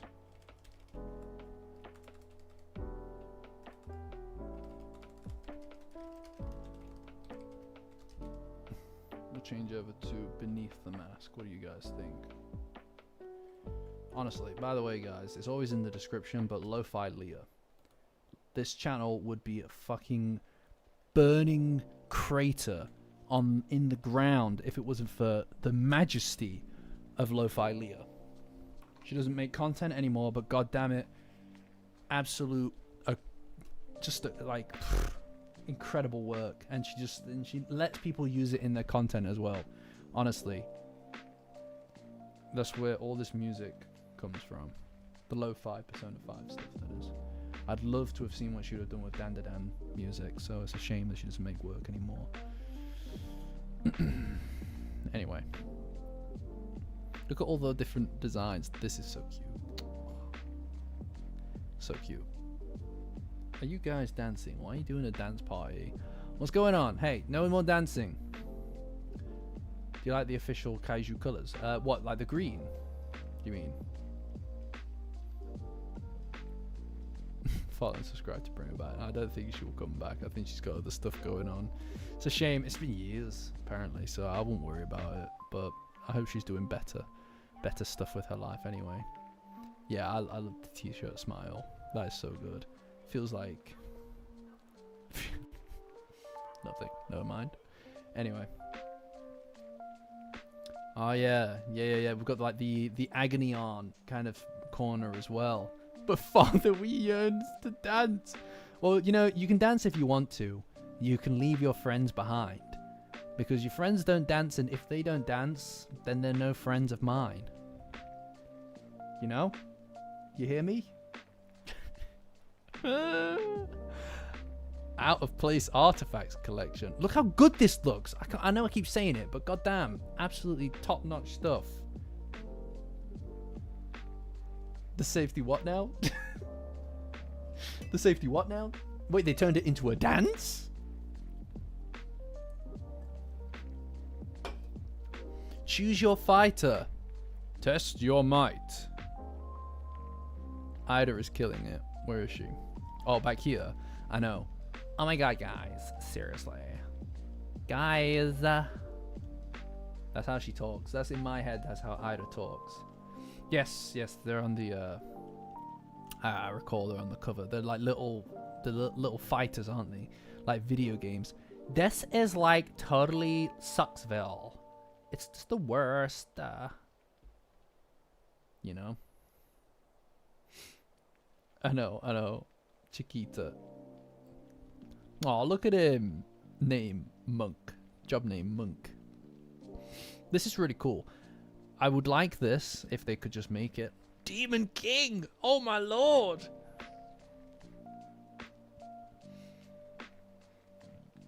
Acro Silky looks ridiculous.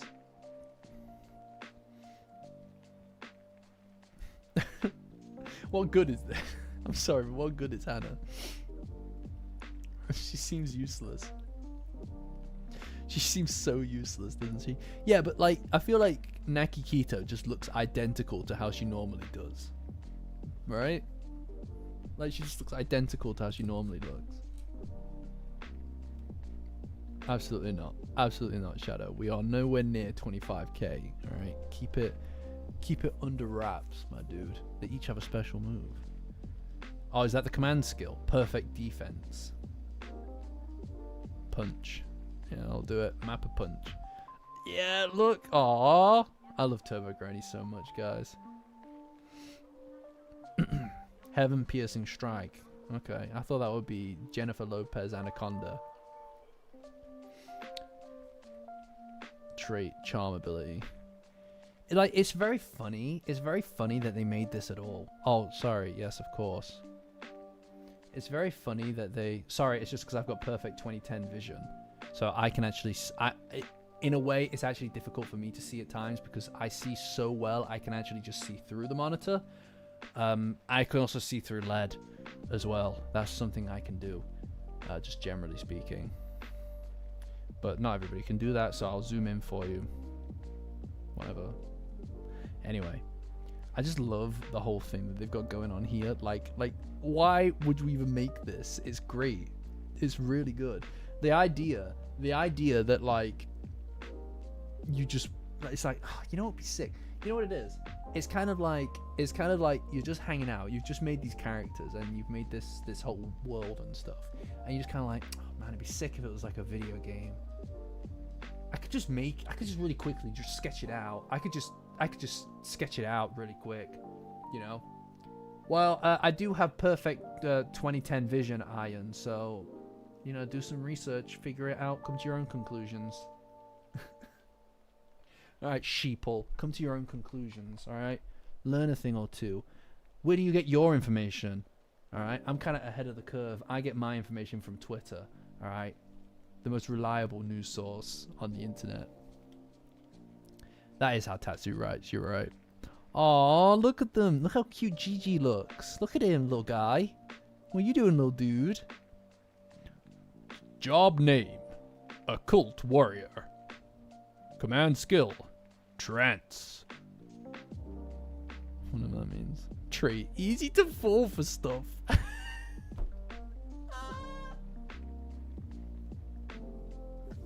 Easy to fall for stuff.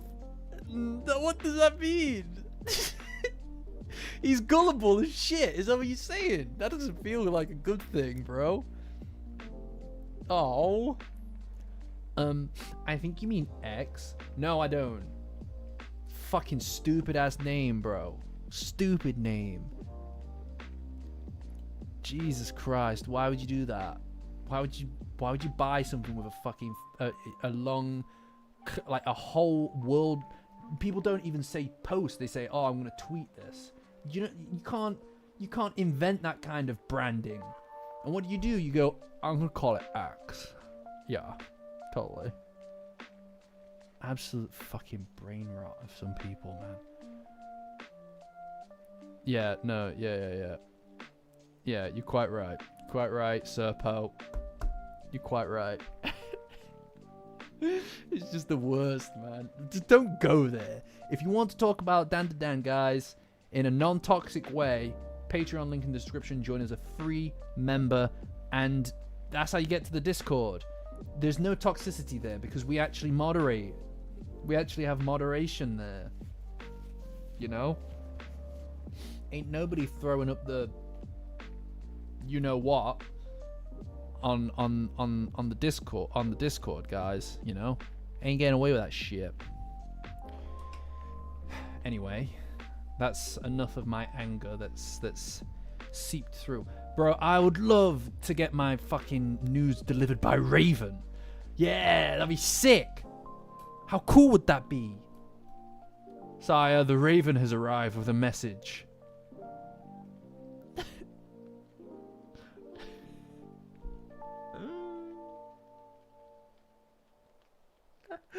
Oh my god, that'd be sick, wouldn't it? Right? God damn. Send them a raven. Oh my god, that'd be dope. Oh, we've gone backwards. In communication, guys, we've got... Sire, your Uber Eats has flown in. I didn't order this. Send them back a raven. Fuck, that'd be sick. That'd be sick. You'd have to put on an accent every time that you did it as well. You couldn't just kind of go, can we send them a raven back? You'd have to go like northern with it, you know? You know? I'm sick. No going into work today. Send my boss a raven. Fucking stupid. What am I talking about?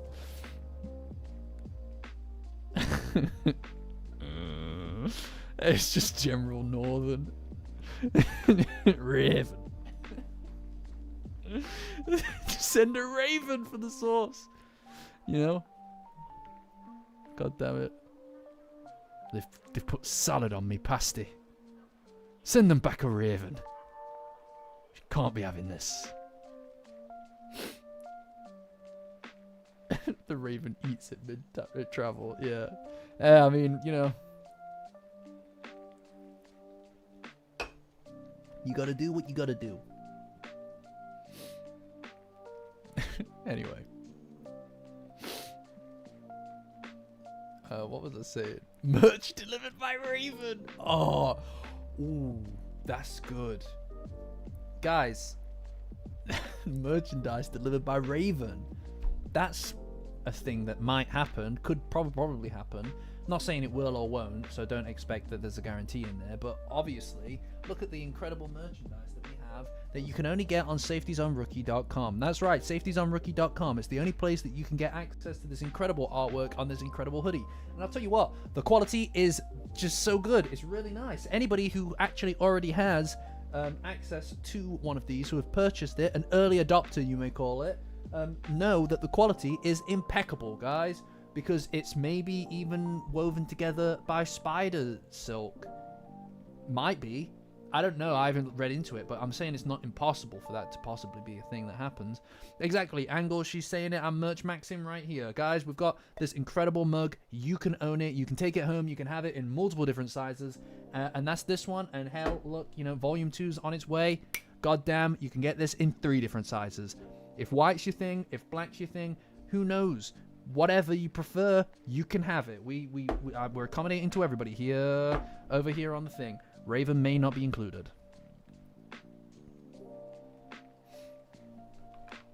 Nah, you'll be fine. No, these are different kinds of ravens, Toaster. You'll be fine. They work together fine. Don't worry about it. They're compatible. Every time you join its merch magazine, yeah, you get summoned. Your ears burn. Oh, look at Ida. These are the 4, aren't they? These are the guys. This is the gang. This is the main gang. You know? Alright, see you, Zilvi.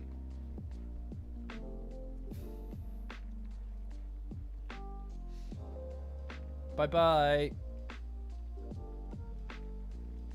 But yeah, what were we doing? We're talking about ravens for a second there. I don't really remember why we started talking about ravens. But you know, I hope that you guys enjoyed that bit. Doing like a Ned Stark thing for some reason. Anyway, look at Manjiro's eyebrow. I feel like the eyebrow of Manjiro changes constantly. Oh, look at these two. These two are the best. Look at them. Random heal, random black magic. Oh, lovability. Calm demeanor. Look at them. These two are the best. Like, honestly, they deserve all I want. All I want. Can we not just give up one Omaki to just these two? Their day. Their day. Right? Can we not just have like a how like you know, like they could work together, like you could like be compatible with each other, because their days would be so intertwined that they'd constantly be back and forth from each other's things, and you can see it from both sides. That'd be sick, guys. Yeah, whatever. Give us a fucking spin-off for just these two. I don't care what they're doing. Coming up with new ways to torment Momo and Okarun. I don't give a shit. I really want the next arc, by the way, to feature some slice of life stuff, guys. I'm telling you, like, we need some of that stuff. I need it to slow down for just a few chapters so people can just hang out. Mom, my drawing friends aren't hanging out with me. They just want to fight. No, they keep fighting chameleons and typhoon men, Mom. It's not fair. I just want to hang out and be happy. Mum, tell him. Write Tatsu. Write him. Tell him, Mum. Is this the back? Is this the back of the book? What exactly is Dandadan? Right. Come on. Come on, guys. Come on, guys. This is like this is the thing. This is the thing. This is the thing that we need to know the answer to. This is what everything that's coming next is. This shit. It's like we're only just heading in. It's like we're only just heading into the main story. That's what it feels like. We're only just heading into the main story, right? What are we, some kind of Dandadan? Some kind of Suicide Squad? I hate that shit. Yeah, you could say I've heard about Dandadan, sure. Yeah, maybe. I don't know why, but I imagine you said that like Keanu Reeves or something from The Matrix. Say that again. Yeah. Yeah. Okay, Shadow. Absolutely not. But this is the thing. This is the main thing that we're at right now. By the end of this arc, we should know some shit. At least one of these things needs to be fucking answered by the end of this arc. Like, this feels like we're about to... This arc, it feels like the end of this arc needs to be fucking big, right? We need answers of some kind, because it's gone on for so long. There needs to be something given, you know? It's God, there's so many questions. There's so many questions. I don't like it. No, I hear you, Serpo. I do, right? But like, you can't rush that stuff, right? That stuff's gonna cook. That stuff's gonna cook on its own in the background. I just want a few answers. Is that a crime? I don't even care at this point if you get any immediate continuity of the relationship beyond just. I just need them to just hang out for a little bit. That's all, you know? That's all I need. I just need them to hang out a bit and kind of like just like yeah, this is how they are when they're all normal fucking sized and they're just going to school together, right? Maybe they have like a little moment. All right, Eric, catch you. Maybe they have like a little moment, like a cute moment. I'm fine with that, a cute moment. I don't need some grand thing, right? Oh, you're quite welcome, Eric. I don't need some immediate grand thing to happen, even though obviously I do think that there's going to be like a very big moment at the end of this arc. I just need a little bit of slice of life stuff, man. I just need some chill in my life with this. Can you imagine, guys, how crazy every single fucking week, every week that we've done this live kind of like discussion of the chapter, every week it's been high intensity shit. No slice of life stuff from the get-go. The closest that we've come to slice of life stuff in this entire ordeal was the first like 3 or 4 streams when we were covering the beginning of the Kazuka Knives arc, when we were beginning the Kazuka Knives arc, and I was kind of going over where we're at in that arc before we started doing the week-to-week live streams, there was like a fucking a few chapters where they were just hanging out, right? And obviously we didn't all know each other that well at that point, so it wasn't very easy for us to kind of like go on and on about it, right? You know, like, so going over the point where Momo's tiny in his pocket and they're talking about, you know, cheating or whatever, that was like a proper like moment, but that's the closest we've had. We've not had anything since then. Like the closest that we got was the moment where they looked at each other as they were separating, and that was what, maybe the first stream. Look, I'm happy with not rushing to the next stage of their relationship. Like advancing the... I understand that people want them to like kiss and stuff, right? And fair enough. I'm happy for that to happen, but I am more so invested in them both being able to just express themselves properly. That's my main thing here. All I want to see is for the two of them to lay their cards on the table together and try to figure out what that means. I don't need that to come... Obviously, these things usually come with some degree of, especially with the two of them, there tends to be some kind of like physical element, right? Like it is literally baked into the way that they connect with each other is through touch. I just need that to happen, that the words to be said, and then to try and figure out what happens next. You know? No, you're going to trigger them to start talking about the clubhouse. They know it's a crash out point for me. 3 times. They need to use the clubhouse 3 times. Guys, I just want to see them decorate it together. Can you imagine all of them decorating the clubhouse? It's not dead in the water. Can you imagine them? It would say so much about all of all the character traits and stuff if they were just like, all of them had different roles in it.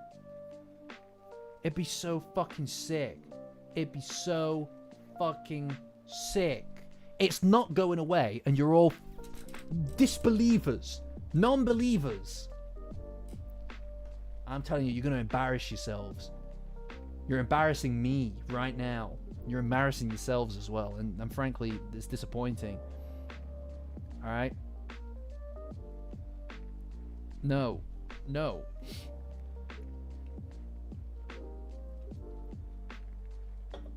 They're gonna... Yeah, exactly. No, this is it. They're gonna have a really great time. They're gonna have a really great time, and they're all gonna build the house together. They're gonna build the clubhouse together. It's gonna be great, and they're gonna use it at least 3 times as a planning stage, like in Persona. I believe that Tatsu is a fan of Persona. All right, I have reason to believe that Tatsu is a fan of Persona, and they have clubhouses. God damn it. You all just... what's wrong with you? I think you just want me to crash out. That's what it is. I think this is a secret desire to make me crash out.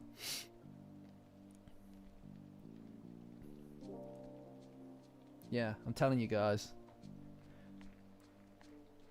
Yeah, see? Check the file names. Alright, hold on. Hold on, guys. Alright, I see. Okay. Why have these not been... Why has my PC not sorted these chronologically? Yeah, okay. Sorry about that, guys. Thanks for that, Blissy. Sorry. Right, let's see.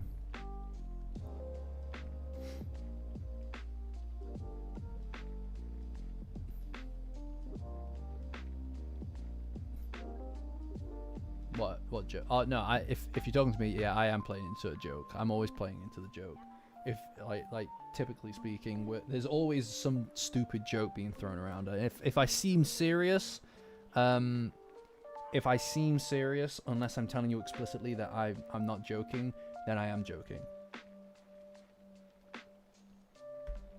That sometimes doesn't always come through. I'm just doing a LOL moment. The kids are calling it these days. The kids are saying it's an LOL. Do you know what that means? It means laugh out loud. So that's the thing that's happening, right? Was he serious then, though? I don't know. Who's serious? Mushy mushy. Fucking vicious. It's so bad. Oh no, I'm thinking about the live action Cowboy Bebop again. Oh my god, no! Stop. Somebody, I know, I'm called this self-sufficient now. God damn it, I'm thinking about it now. Hey Toaster, you remember that bit where they make Julia into the bad guy, and they change Spike's name? They change Spike's name to be Fearless, because vicious and fearless, right? Yeah, turns Julia into the bad guy, and then in the church where he normally falls out the window, thrown out the window by Vicious, it's actually Julia that shoots him out, and she's all like, "You're just a dream I needed to wake up from." And then he's all like, "Please, Julia, please, Julia, please, I love you." And then she shoots him out the window. And then Vicious picks up the phone like, "Mushy mushy." Fucking Christ, it's so bad. Never watched the live action Cowboy Bebop. Never do it, guys. Quick, Many's away, have extra fun. Anyway, sorry, right? The come and go eye. Right. Yeah, exactly, Toaster, so fucking watch it. I'm gonna send you more clips. I'm gonna pretend that the Simpsons clips. And you're like, "Oh, a Futurama clip, that's sick." And then it would be like, whatever. Anyway, this shrine is one of the most historic in the country. Among its many attractions, the most famous is the massive Shimenawa sacred rope at the Kagura Hall. Interesting. That is crazy cool, though, to be fair. That is pretty fucking dope. I'd love to see that shit. Guys, are we going on a trip? Are we all going on a trip, guys? You guys want to go on a trip? I know, it's sick, isn't it? Isn't that sick? What's it called? It's the Shimenawa.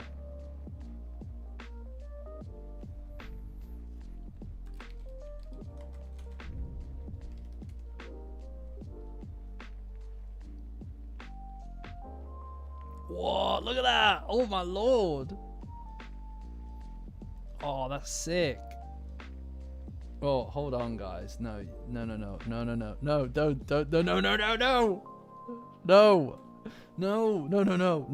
please stop talking. I'm begging you.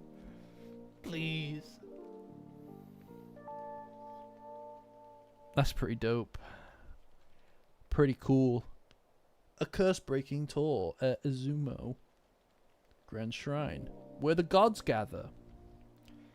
Even if you're living a fulfilling Kamigoe life, working and studying can make your weekdays super stressful. Ain't that the truth?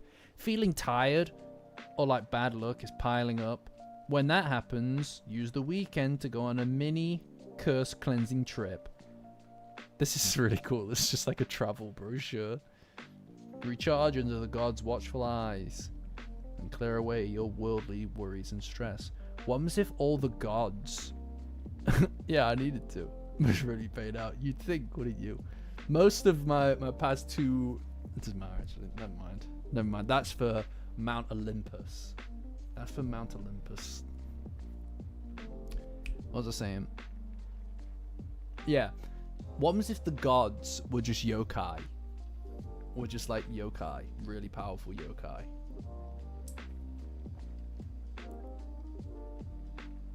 I'm telling you. What's his name? I forget what his name was, but I did like a whole spiel to Natchan and Blissy in the DMs about this location specifically, and about pre-Shinto Japanese religion and how it all ties together with this kind of thing. Oh yeah, that's his name. Yes. So Daikokutan. Yeah.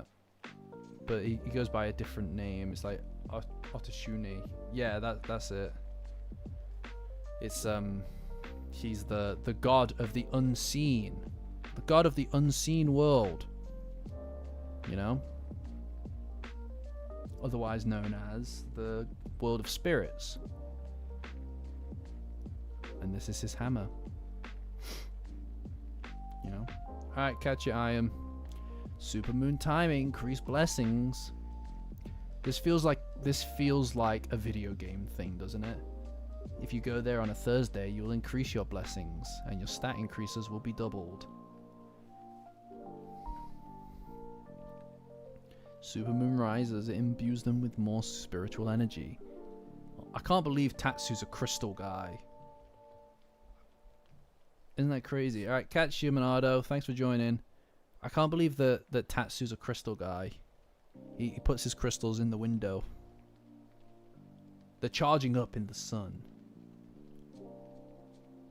Sacred grounds. Down to holy site. Connections. It's also a place of worship for Daikokutan, the deity of commerce and matchmaking. Just visiting can bring blessings in love, money, work and money. This is interesting. This bit, right? Oh man, especially because obviously this arc has been so involved in people being kind of like connected with each other, right? It's Taiki's dad. Oh yeah, there he is. There he is. But because this arc has been so involved with people connecting with each other, it feels like that's obviously very important. Obviously, maybe it is love that causes Okrun to see Momo. Maybe it actually is love that wins the day. Maybe no one can see her, but it's through his love that he's able to. I feel like that's maybe a bit cheesy, but I'd go for it. Alright, no problem, Netchan. Thanks for joining anyway. I know, stupid. We all got work tomorrow. Stupid.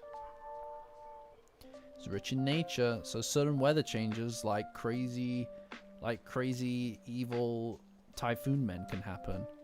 So wear anti-pollen clothing.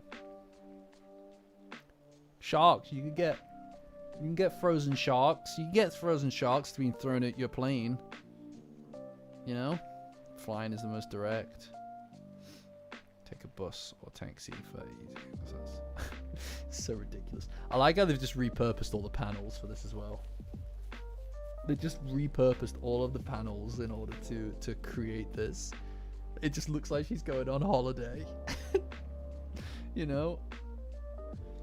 Yeah, I'm not sure. I suppose it's all down to execution, isn't it, Tiago? I'm curious about it, though. I mean, if they do it and it's good, then that's fine. Brawl at the dumpling shop. Is there a spin option for this? Can I rotate it? Oh, that's way easier. Brawl at the dumpling shop. Beautiful Exorcist versus Jiangxi army. Dumpling restaurant becomes a battlefield. Yeah, the head dribble. Yeah. This is so sick. I love the head dribble.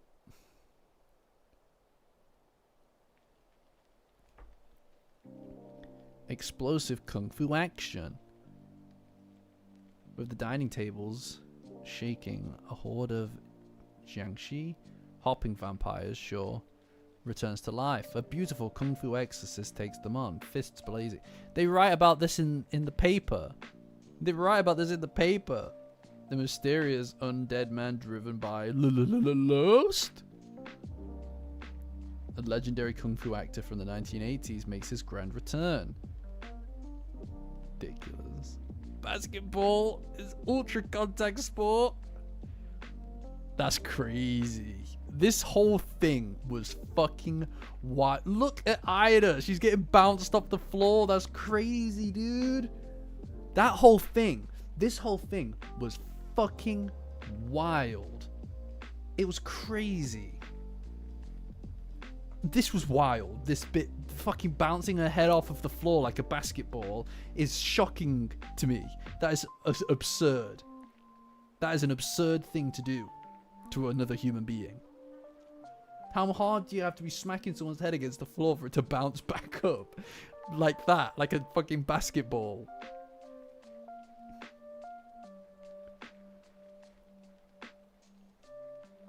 Yeah, the P. Diddy arc. Damn.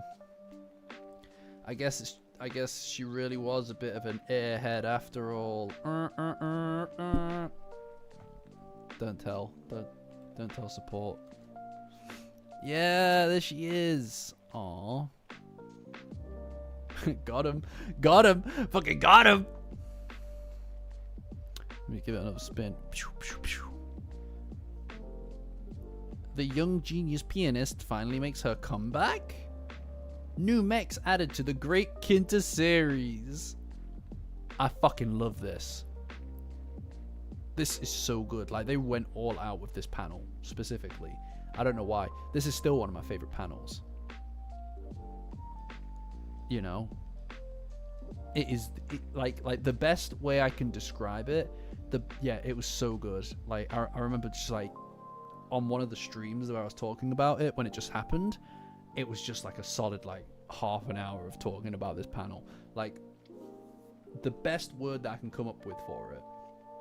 Also the word that we use in the Discord for the emoji related to it. The best word I can come up with is just rapture. Right? Like, it feels, it's like everything around us like is just gone, like washes away, you know? Oh, it's so good. Like, this is where she should be. Do you know what I mean? This is her thing. This is what,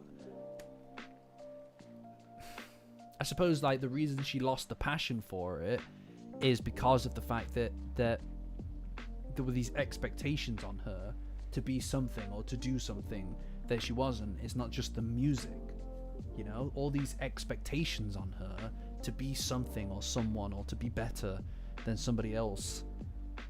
And it's like she just wants to be seen for who she is, you know? And this is her. You don't need to be the winner of some competition, right? It's like, it's about the expression of it. Damn. I think, I really hope that they keep doing, like, I really hope that they do well with Koki as a character, like that Tatsu does really well, because I think she's like got so much potential, especially because she was an enemy at first, you know, like, I don't know, I think she's just got a lot of potential as a character. I hope they stick with her. There he is, the great Kinta himself. The amphibious type, beloved by aced pilots and ranked soldiers alike. Due to popular user demands, is finally getting a kit version. Look at Okurun. That was wild. That was a ridiculous arc. That whole story. Look at it. Look at it. What are you supposed to say? Someone fucking, like, he drew this. He drew this. It was like, it is complete. It's ridiculous. Look at him. He's taking it so seriously. Oh man, that was really good as well. You know?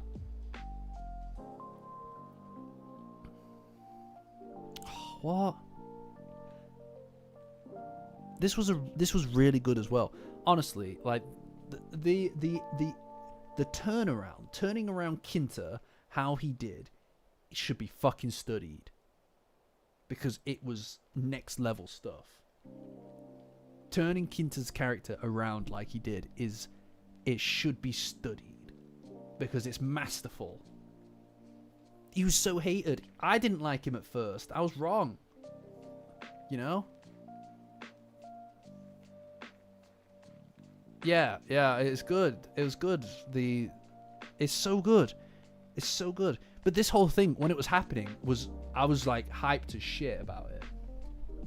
You know, like the streams that we were doing back then at this point, I was so fucking hyped about it. It was crazy.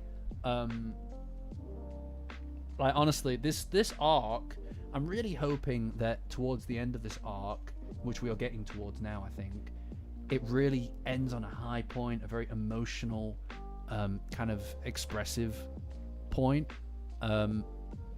Because the beginning of it was so great, and this stuff, the early middle point, was really great. It's kind of hit a lull, I feel, in recent weeks. But if they can pick it up at the end, there's no reason that this can't be an absolutely outstanding arc. You know, I really, really want them to really work going forward. You know. Because there's so much to love in this arc. Yeah, I think that I suspect that you're right, Toaster. I think that this is one of those situations where it's just really difficult to watch it read it week to week. I still don't see how the keto stuff is really going to work with me. I don't think it's going to jive with me unless they pull off some kind of magic at some point to make it worthwhile. That feels like something I'll just skip. Or just blast through to get through it. But you know, this is one of her best outfits. That's the classic. That's one of her best outfits. I think that's the one that I've got on my thing. I think that's the one that I've got on my thing.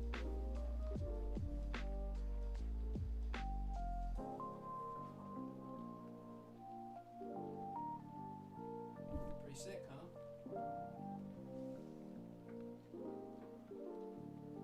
Also, you guys seen this? Have I showed you this, guys? They're in sleeping bags. Cute.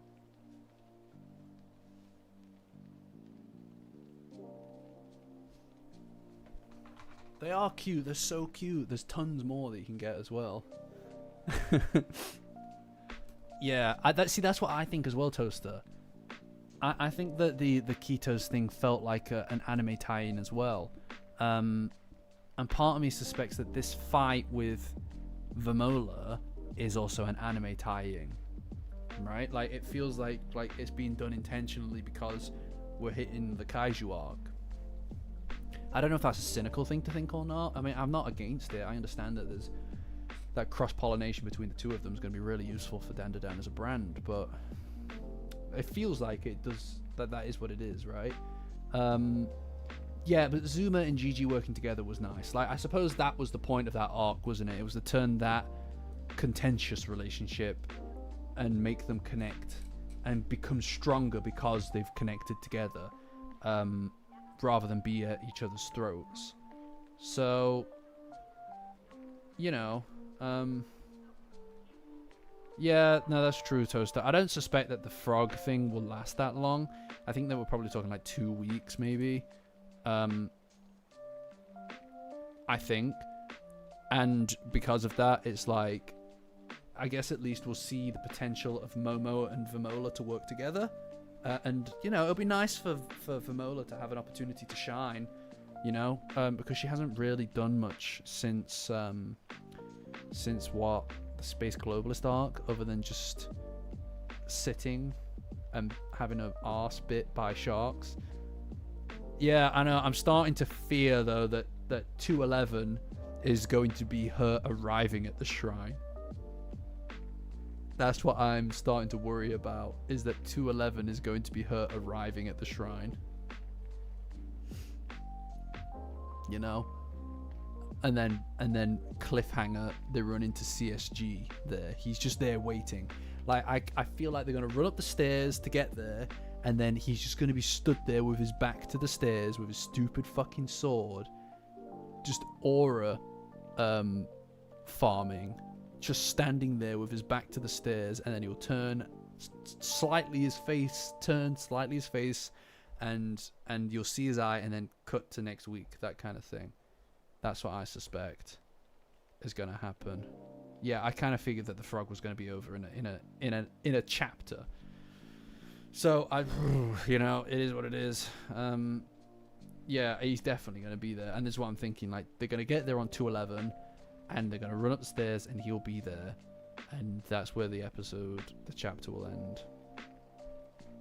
Fit check. I love the different text, by the way.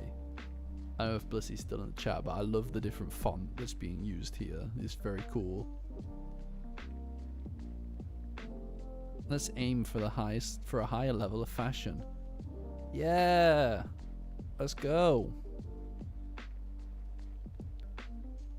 Man, they really like obviously Tatsu has changed it since, simplified it a lot, but look at how involved Momo's hair used to be. Look at this.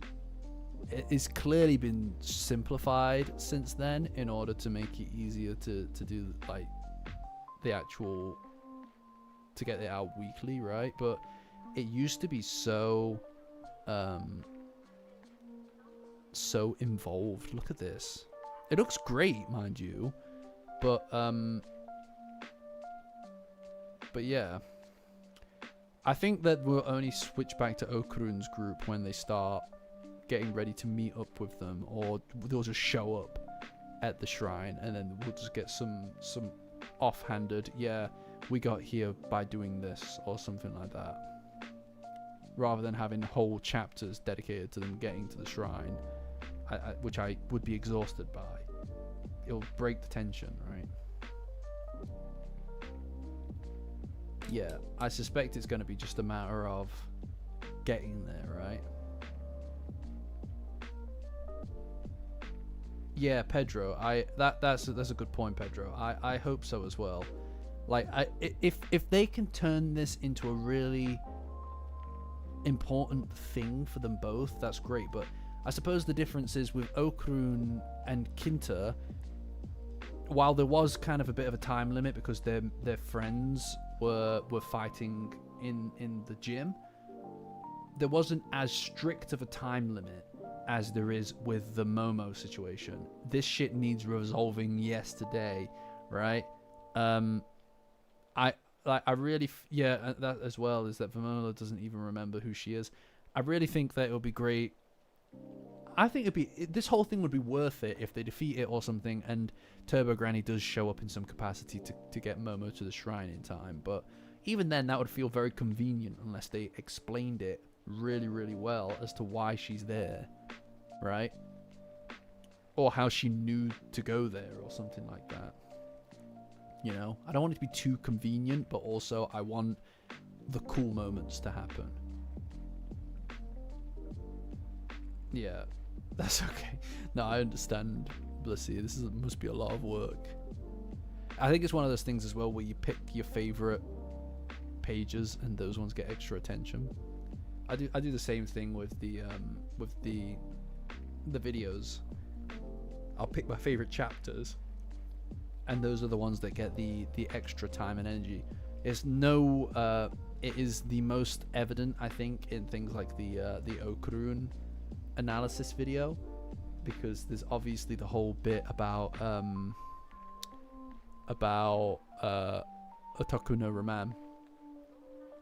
There's the whole Otaku no Roman thing, which I felt was very interesting. I hadn't seen anybody talk about that online before in reference to Dandadan, Kentakakura, and Kentakakura. So I was like, this needs to get the full Monty, right? And so I went and I made like the projector thing, and I got it animated, and obviously the projector and things like that, which was difficult, you know, because you had to read every single clip, and there's like 50 clips in there, and all the other little bits of the manga all had to be edited to fit the goddamn projector effect, which took the piss to do. It took so much work, but it was worth it because it looks cool and because I like that section. And then the bit after that with the finale, all the Damara arc stuff, I loved that. Like, you guys don't know, but I had that. I did it all in one day, the recording for that video. But that last section, I really wanted it to have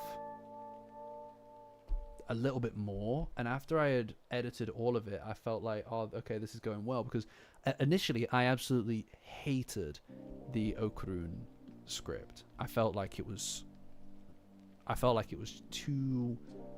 I felt like it was too. I don't know what the word would be. Kind of like, you know, like sniffing its own farts kind of thing. You know, like full of itself, maybe a little bit too much, too cheesy, or trying too hard. Yeah. Thanks, Hoops. So I initially hated it, but after I recorded up and through that and edited that bit, the Kentakura Takanura Man stuff, that last section, self-indulgent, yes, quite right, Orbis, that's what I was worried about. I watched it through and I was like, this is actually quite good.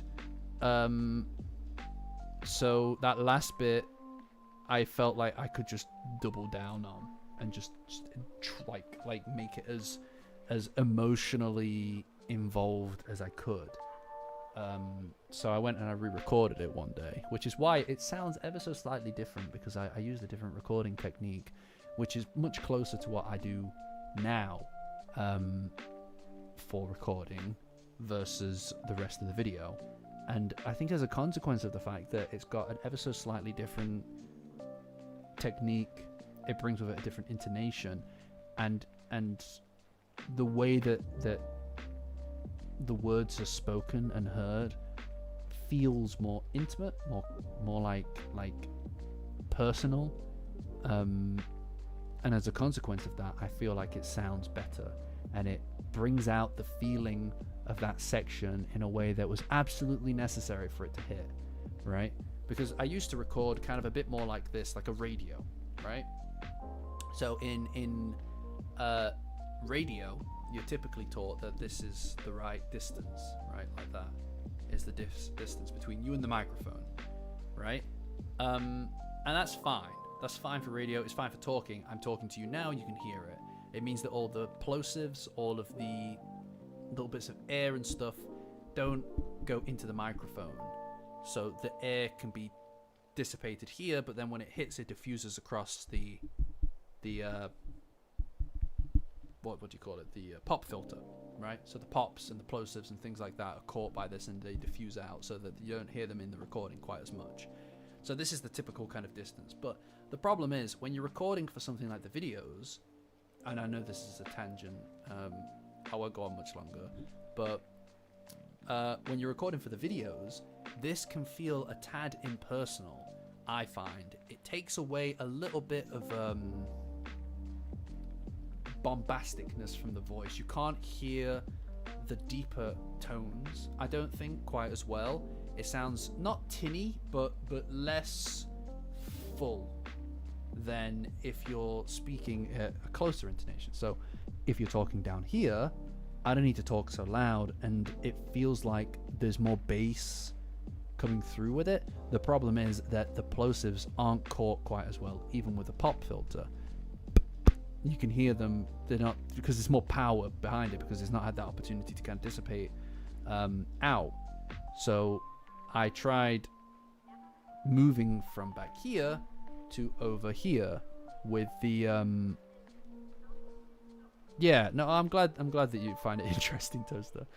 So I tried doing that, but you can hear a few of the plosives in it. I can because it's my voice, and because of that, it's hard for me to go back to some of the old content because I was recording in a way that was less than ideal because I didn't know what I was doing. Really, like even recording off of this screen is a mistake. So I record off of this one now because it means I can hold the microphone off center. It can still focus on my mouth, but the plosives, the air that causes the noises, passes the actual microphone while it still picks up the audio waves, right? Because it all moves in waves, right? So you bring it closer, talk off center towards the screen that is off center, and the recording quality is much higher, and it means that you guys can hear like the fry, right? Like you hear that, right? So there's me talking like this, and that, hear that, that's vocal fry, right? It's kind of like slight vocal cord vibrations in the speech, and because of that is hard to pick up from down here, right? You can't pick it up quite as well, but when you're recording over here, it's easier to get that, and it brings in a kind of extra layer to some of the stuff that when I'm talking, and it also means that when something's really deep and personal and involved, I can get closer and I can kind of talk about it in a really kind of like hushed way, and it's not getting quieter, you know? So you can hear everything, every tiny little facet, every little dribble of expression. Yes, exactly, Toaster. And a lot of my recordings on my older videos are like this, kind of like this. It feels ever so slightly more depersonalized, right? But when I bring it really close up like this, and this is why you see a lot of podcasters talk like this into the microphone, because they can just kind of talk like this and it's fine. You know, it's more difficult, but it rounds off the emotional aspects of the video, of the script, much cleaner, as long as you're recording it in the right way. And that's what I do now. Is I don't like, this is like the distance. It's like that versus that, right? It's like a like half the distance, if that, maybe even less. But I don't remember what spurred this on. Yeah, the Okran video. The last bit I re-recorded with this kind of intonation, and I think that's why that part of the video, apart from the fact that I feel like the script is very tight there, that part of the video I think brings out all what I wanted for the channel. That's my favorite video, I think, because it brings out everything that I wanted, right? That combination of analysis and storytelling in a way that that a lot of other channels don't necessarily do, you know. And I think that my thing is more niche because it's kind of like a cross between almost like a like it's like reading a book. It's like an audio book, like a close between an audio book and an analysis almost. I think it's more storytelling than it is analysis. I'd say like it's definitely more storytelling than it is analysis. But yeah, I also think that it's harder to mimic that, right? Like I think it's more of a unique brand thing that is harder to just take. It's kind of like a unique selling point of the channel. Anyway, that was a tangent. That was a big tangent, but I hope that it was interesting to someone. I don't know why I started talking about that. Yeah. Well, you know, I went through on Mount Olympus. There's another stage. There's another stage on Mount Olympus that I use first because I view people who kind of like pay into the higher tier of the Patreon. I view you guys as really, really caring about the success of the channel, tied to the success of the channel. Obviously, it's literally money where your mouth is kind of thing, right? And because of that, I kind of feel like, you know, you guys I'm happy to provide a little bit more insight into these things that are slightly more involved with the production of the channel and things like that. So I've done a stage on Mount Olympus before, which was really kind of like digging into some of the numbers of the channel, the growth of the channel, and I'm happy to do that again. Happy to go through this kind of stuff again. I thought about doing a kind of like thumbnail kind of like tutorial. By no estimations are my thumbnails incredible. Some of them are shockingly bad, and so I thought it'd be a nice exercise to maybe go through some of the old ones and kind of come up with ideas for them, something like that. I don't know, and then maybe just make some or something like that. I thought that could be fun because there is a science to the way that the thumbnails and stuff work that is hard to master. I'm very far from mastering it. I'm getting marginally better at it.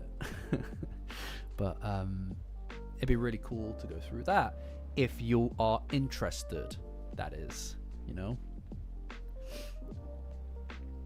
Anyway, I'm glad that you guys enjoyed it. Use charm to target their weak points and attack.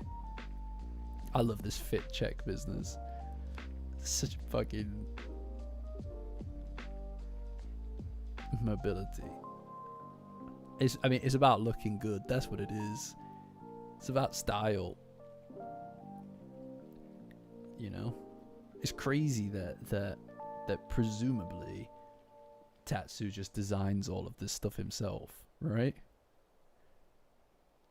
You know, this is the thing though, right? Like I watched part of a video recently.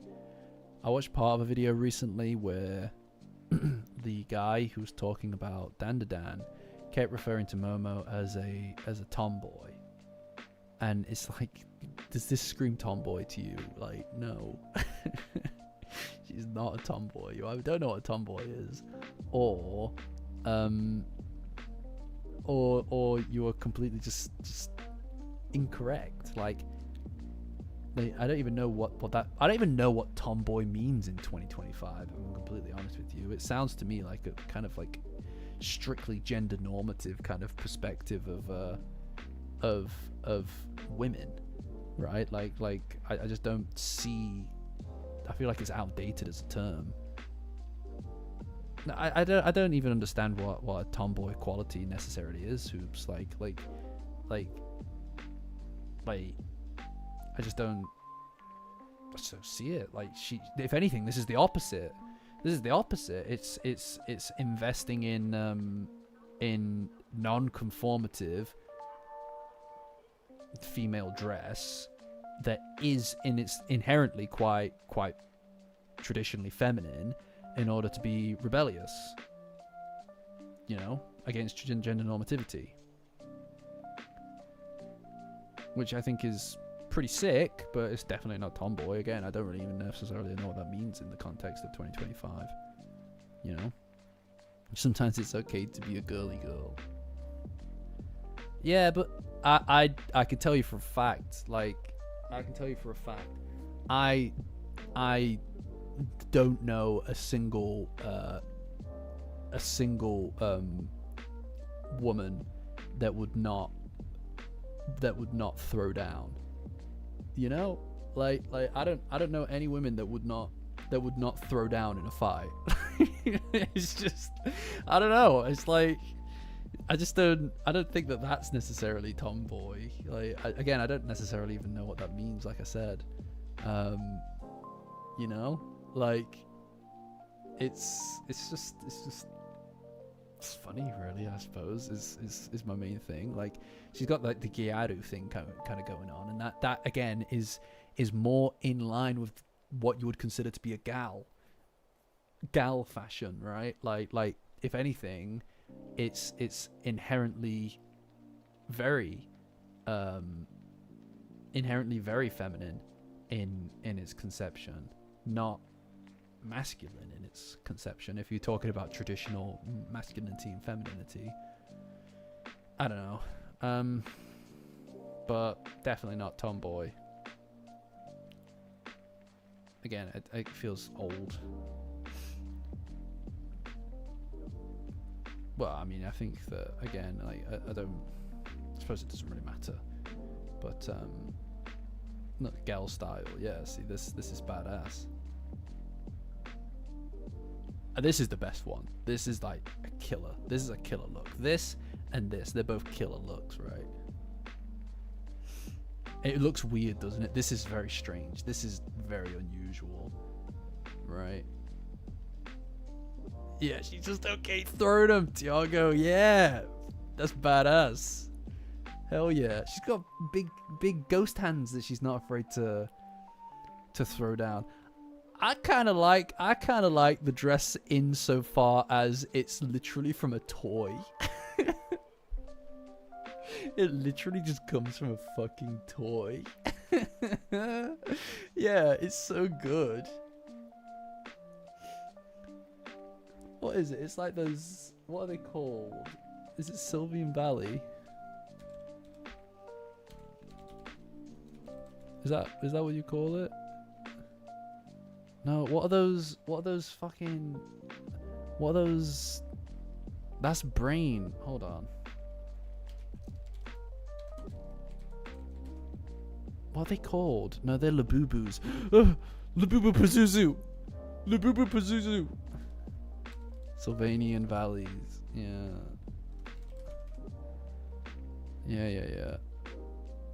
Yeah, this is it. This is the shit, right? It reminds me of these fucking guys right here. You just know that this is where it's coming from. You know? That's what it is. Look at it.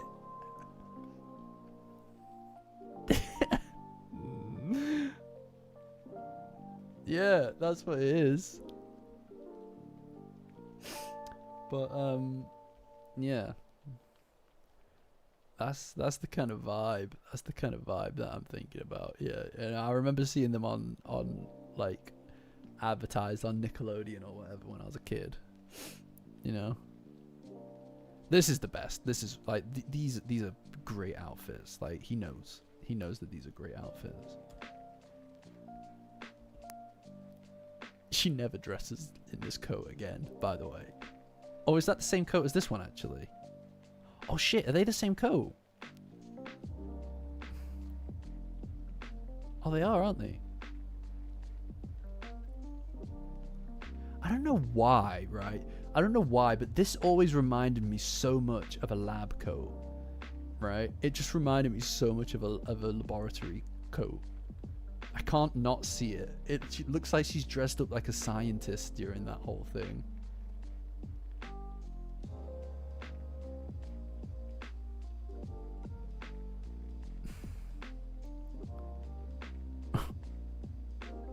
Oh, sorry, Toaster. Oh, no. What have I done? I'm sorry. But she looks like she's dressed up like a scientist through that whole thing. It really bugs me. Wait, hold on. Let me just show you. All right, let me just show you. What is it, like 60?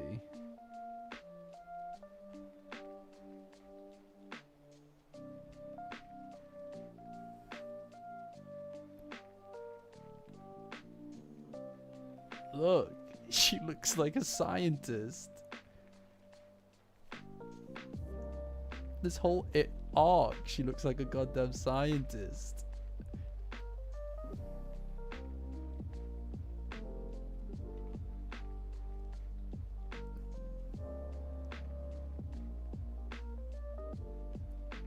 Look, they look like they're both scientists here. Look, are you telling me that you could replace, and I'd advise that you do, if anybody has time to do it, replace this text with them talking about, literally just rip it from one of the lectures, the chemistry lectures or something from the actual thing, or the how the typhoon yokai works, and they're just having a back and forth about that. Yeah, exactly. Right, I apologize. I feel like I've done something here. I apologize. Sorry, I just always saw it that way. I didn't realize that it would be controversial. Anyway.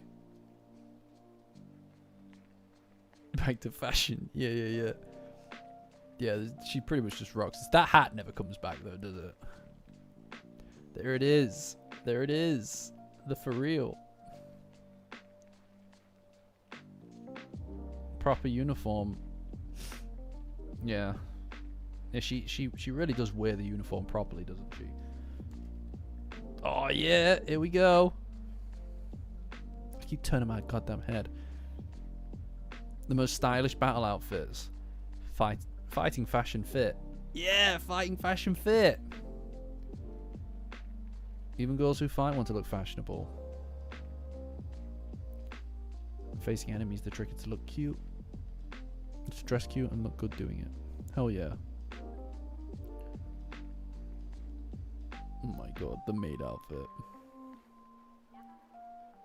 Destroyed the house. Yeah. Surprise attack while heading home.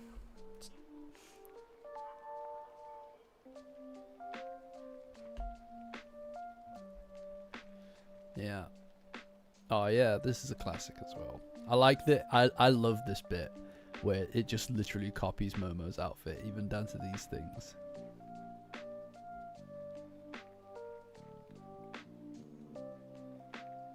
Yeah, I really like Ida's fit as well.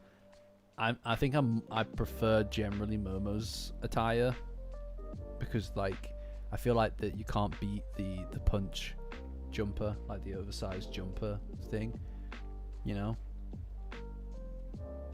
This is ridiculous. Wait, is that the same coat? Is that the scientist coat in the Space Globalist arc? Oh, look at her. Look at her little hair. Look at her hair. It's so it's like all ruffly. She's using chopsticks. Look at her. She's using chopsticks. I've never even noticed that before. Look how far she's come. Guys, she's using chopsticks. She's got a little kaiju on there. Aww. I know, it's cute. Oh my god, the sailor outfit is wild. The sailor outfit is wild.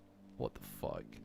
Yeah, honestly, we need to get back to doing the when we're done with all of the season 2 stuff, we can finally get back to doing the fashion tier list, which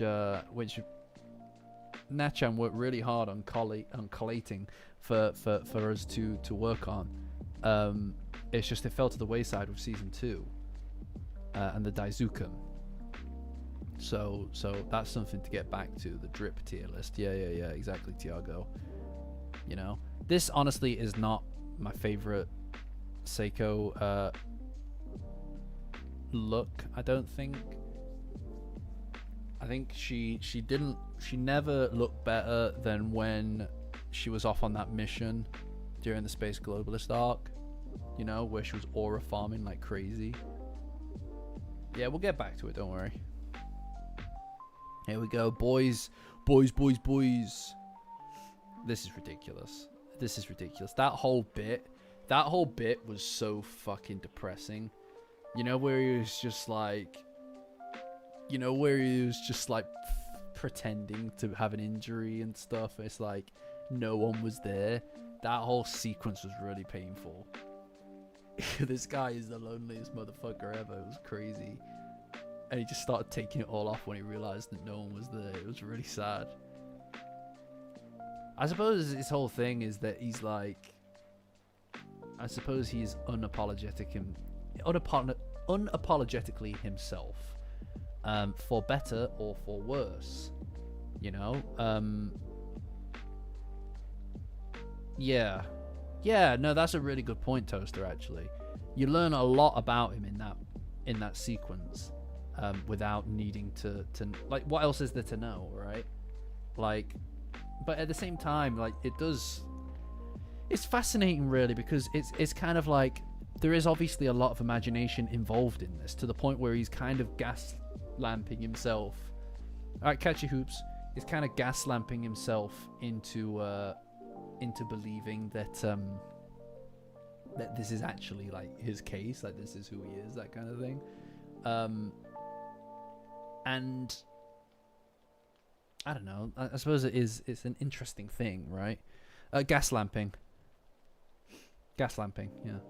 It's like where you convince someone that something is contrary to reality. Yeah. Oh yeah, the Acura slide is badass. Man. Remember that Acura analysis video that I had that got taken down and it's never been seen again? That was crazy. It's crazy that they took that down for no reason.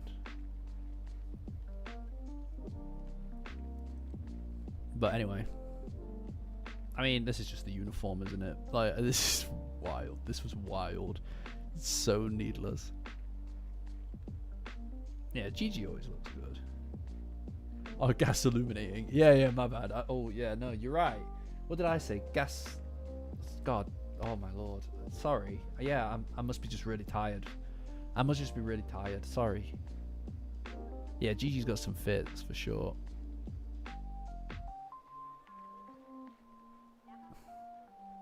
Mind you, my boy Okurun does as well. I don't know how he manages it, right? Keeping it a bit classy. Yeah, I mean, especially on the artwork. Yeah, 5 minutes. Yeah, that's true. Especially on the artwork for the volumes, absolutely ridiculous.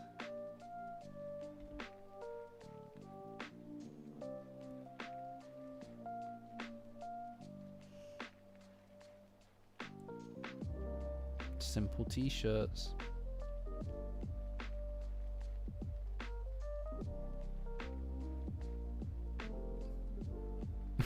I love this. This is the best. I know, a punch hoodie is so sick. Yeah, this is great as well. So simple.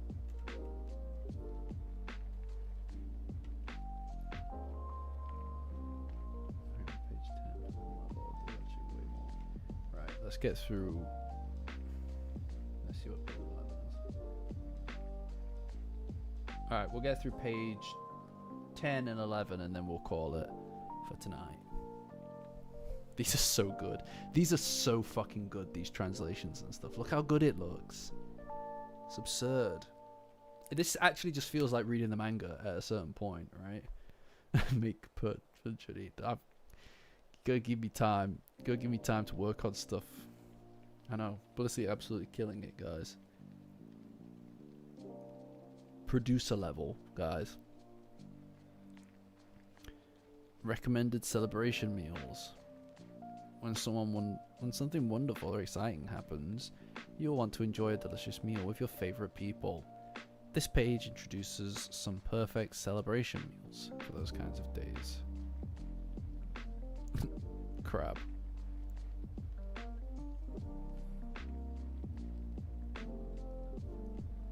I love this. This is like the classic. This is the first one, man. This is the first one. It's way back when. Damn. Those were the days, my dude. Man, this comes so far, hasn't it?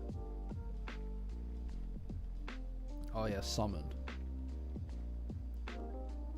When the summer heat kills your appetite, chilled, slippery summer noodles are unbeatable. Pair them with a variety of condiments and aim for that perfect homemade flavor. Isn't the ingredients, it's the thickness of the noodles. Salmon less than 1.3 millimeters thick. Interesting. I've never done salmon. I'm not huge on cold food, just generally. Like, I know that sounds a bit picky. Which is funny because I fucking adore ice cream. Ice cream is like my favorite dessert. Cold, chilled desserts or frozen desserts, there's nothing better than it. But things like cold noodles, I just don't fuck with it. You know, like it just doesn't work for me that well.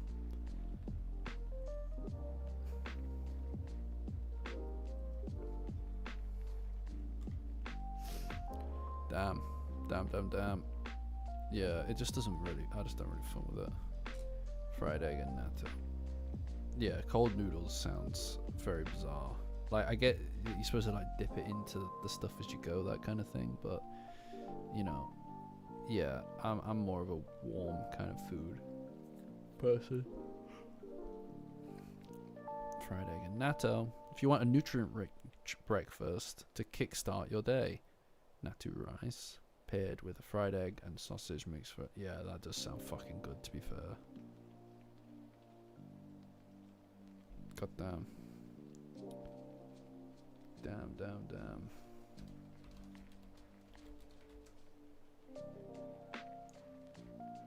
What is natto rice just the fermented soybeans thing on top of rice? It is, yeah. Yeah. I think I've never had that, but it sounds like an acquired taste. Right? It sounds like a super acquired taste, fermented soy. Because I've had like fermented. I've had. Yeah, this is Dandadan, bro. This is all the dinner scenes. I've had fermented tofu, which is definitely an acquired taste, you know? Like, the longer that you leave it, the better. Yeah, the food is important. The food is very important. Takoyaki, this I feel like is the one. This is the one, right? This feels like the quintessential meal that they have because of how important it is to Vamola. Right, like because it becomes so important to Vamola when she first starts. It feels like, yeah, takoyaki. You know, when she points at him in class and it's just like, Takakura, boyfriend. It's like, do you realize what you've just done? Do you realize what you just done, bro? Oh my lord, ain't no way. Mayo with the sauce is a must. Fresh off the grill, takoyaki is both a delicious dish and an entertaining snack. Aim for a perfect crispy outside and melty inside. And don't forget bonito flakes and seaweed toppings. Hell yeah. Hell yeah. There's a really good seasoning, like a really good Japanese seasoning. I think it's called furikake.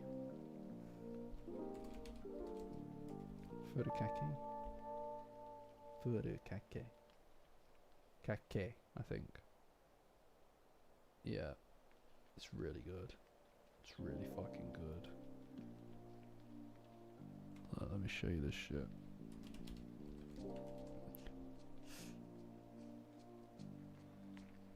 Sick. Look at it. It's just like, it's just fucking so good.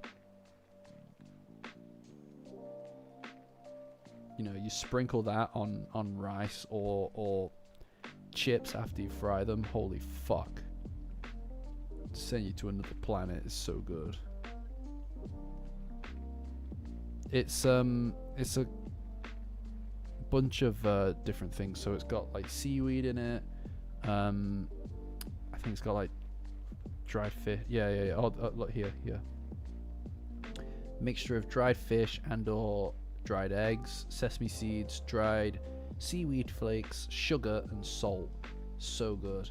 It's like you can get it pre-made and stuff, but if you're making like onigiri or something, and you want to, like, you know, you make them into like the triangles or whatever. Say there's like tuna or something inside, like tuna mayo or something inside. If you just get them and just dip them in this on either side or whatever, fuck, it's good. Like, it's amazing. Or even if you just fold it into the rice, it's really, really good. That shit changes your life, bro.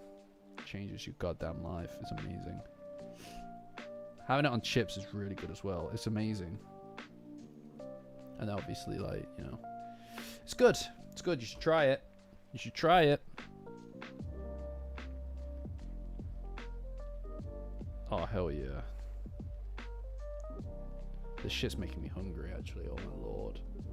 Yeah, even if you can't find it, Toaster, you can make it really easily. Like the fish, the dried fish and stuff is not a necessity. Like if you just skip that, like you can do. And the salt, if you replace that with MSG instead, it's like fucking it's crazy good.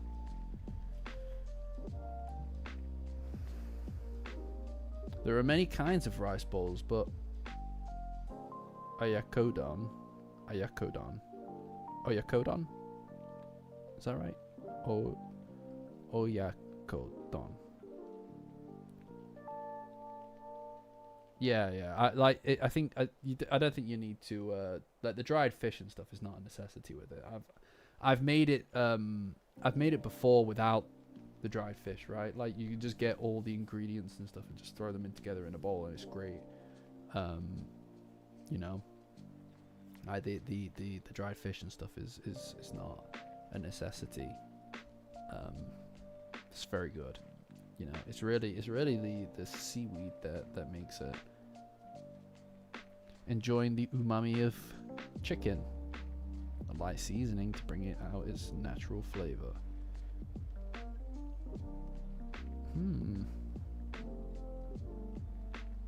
Oh yeah, I know. You know what? I've read about this before. The fucking parent and child thing. Because the idea is that you're supposed to put the chicken and the egg in together. Yeah. That's crazy.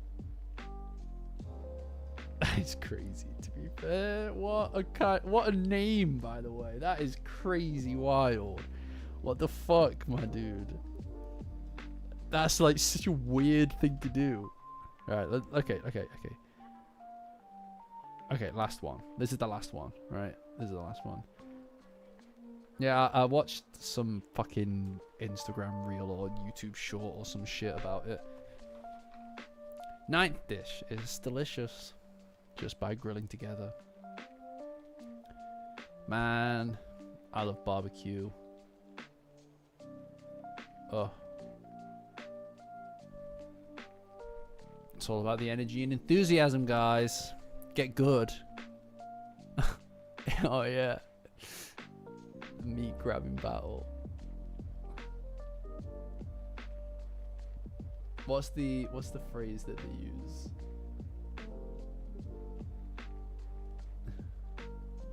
where they steal it from each other. There's like a specific phrase that they use. Is it the Yumbo? Is it the Yumbo? Is that correct? Like you either do the Yumbo or get Yumboed or some shit. Is it Yumbo? Yeah. Alright, I was just trying to Google it there, but I couldn't find it in time. Yeah. Yumbo.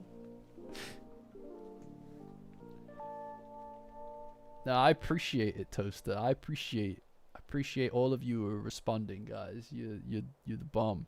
Makes it so much easier. Otherwise, it's just me talking at a fucking screen, prompting me to talk to myself more.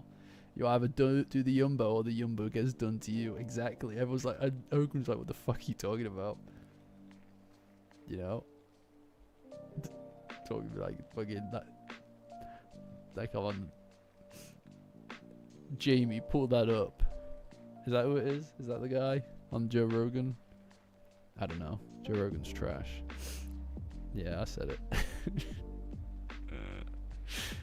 Barbecue, the ultimate hearty and delicious meal. That's alright, Manny. You head off, dude. I'm about to end up... at the end of this chapter, I'm finishing up anyway. Man. Oh, there's no... It hits different, doesn't it? It hits different. Gasp. Yeah, that's right. I'm crazy. I said that.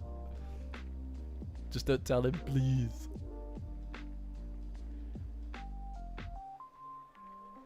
10th dish, best eaten with a crowd. Super delicious. Yakiniku.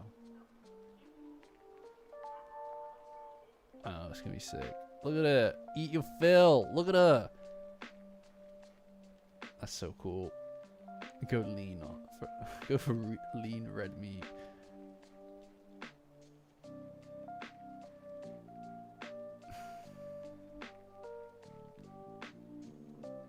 Beyond dengue, what is that?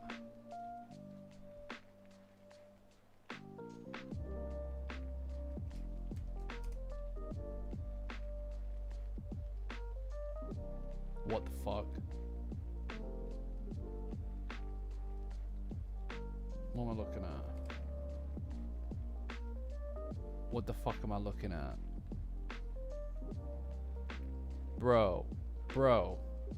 You eat this. You eating this shit. Tarantado, explain yourself in greater detail. Bro, you eating bugs, bro. I don't like it. Do ignore this. Bro, do you eat bugs, bro? Tarantado, what's going? Explain yourself. Do you eat bugs, bro? Ain't nothing that the powers that be could do, alright, to make me eat fucking bugs. Ain't happening, bro. Oh, man. That's kind of killed my desire to eat. So I suppose I should thank you. I'm not putting episode 7 in C tier. In fact, earlier I was in the shower and I was just about to get out and I was thinking to myself, man, episode 7 is like a fucking S+ tier, right? That made me feel shit. Yeah, I'm having feelings again, man. Like I'm sucking my kid or something.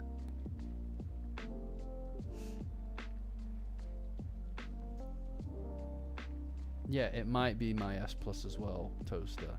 But my argument is that people are going to start bitching and whining because it's not got Momokaru moments in it.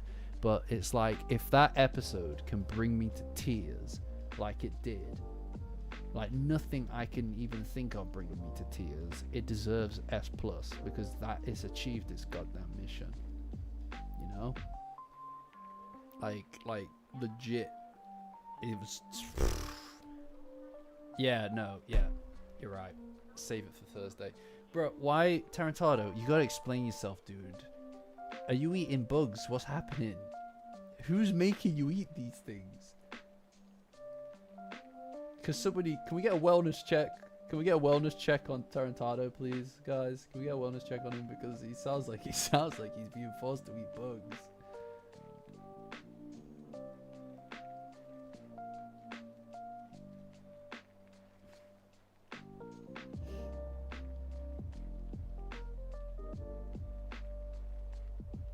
Alright, chicken feet. Yeah, it's not as odd, I suppose. Maybe I'm just, yeah. Ugh. I'm good. I suppose, I guess it's kind of, you know what? I suppose there is an argument to be made that there is a, that the notion of eating any animal is kind of pretty disturbing and disgusting, right? Because you are essentially eating very, like, you know, very, what is carcass, innit? You're eating a carcass of a once living entity. And then you're all like, oh, hell yeah, the skin is the best part of the chicken. It's like, bro, that is a fucked up thing to say, right? I think that, like, it's crazy. But it's like, that's crazy, bro, that you are like, that is a thing that you can sit there and say, right? It's like the chicken tenders. Like, recently I've been trying, like, look, cost of chicken is crazy expensive. The cost of meat is crazy expensive. So what I've been trying to do is buy whole chickens and then just breaking that shit down. It's better, the meat's better, generally speaking, and it means that you get to use the whole chicken, right? Because you can obviously make stock and stuff out of the you can make stock out of the chicken and things like that, which is what I've been doing recently. And I've been learning a lot about the anatomy of a chicken. Interesting. It's interesting because you don't think it's there's a lot of just like the shortcuts.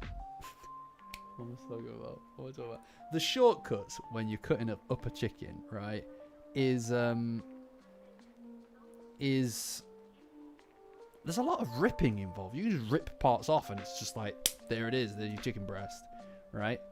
It's like, oh, you want to cut the cleanest cut of like the chicken thigh or whatever, leg, just, and then easy, right? And it's like, right, that's a strange thing that I just did when you think about it.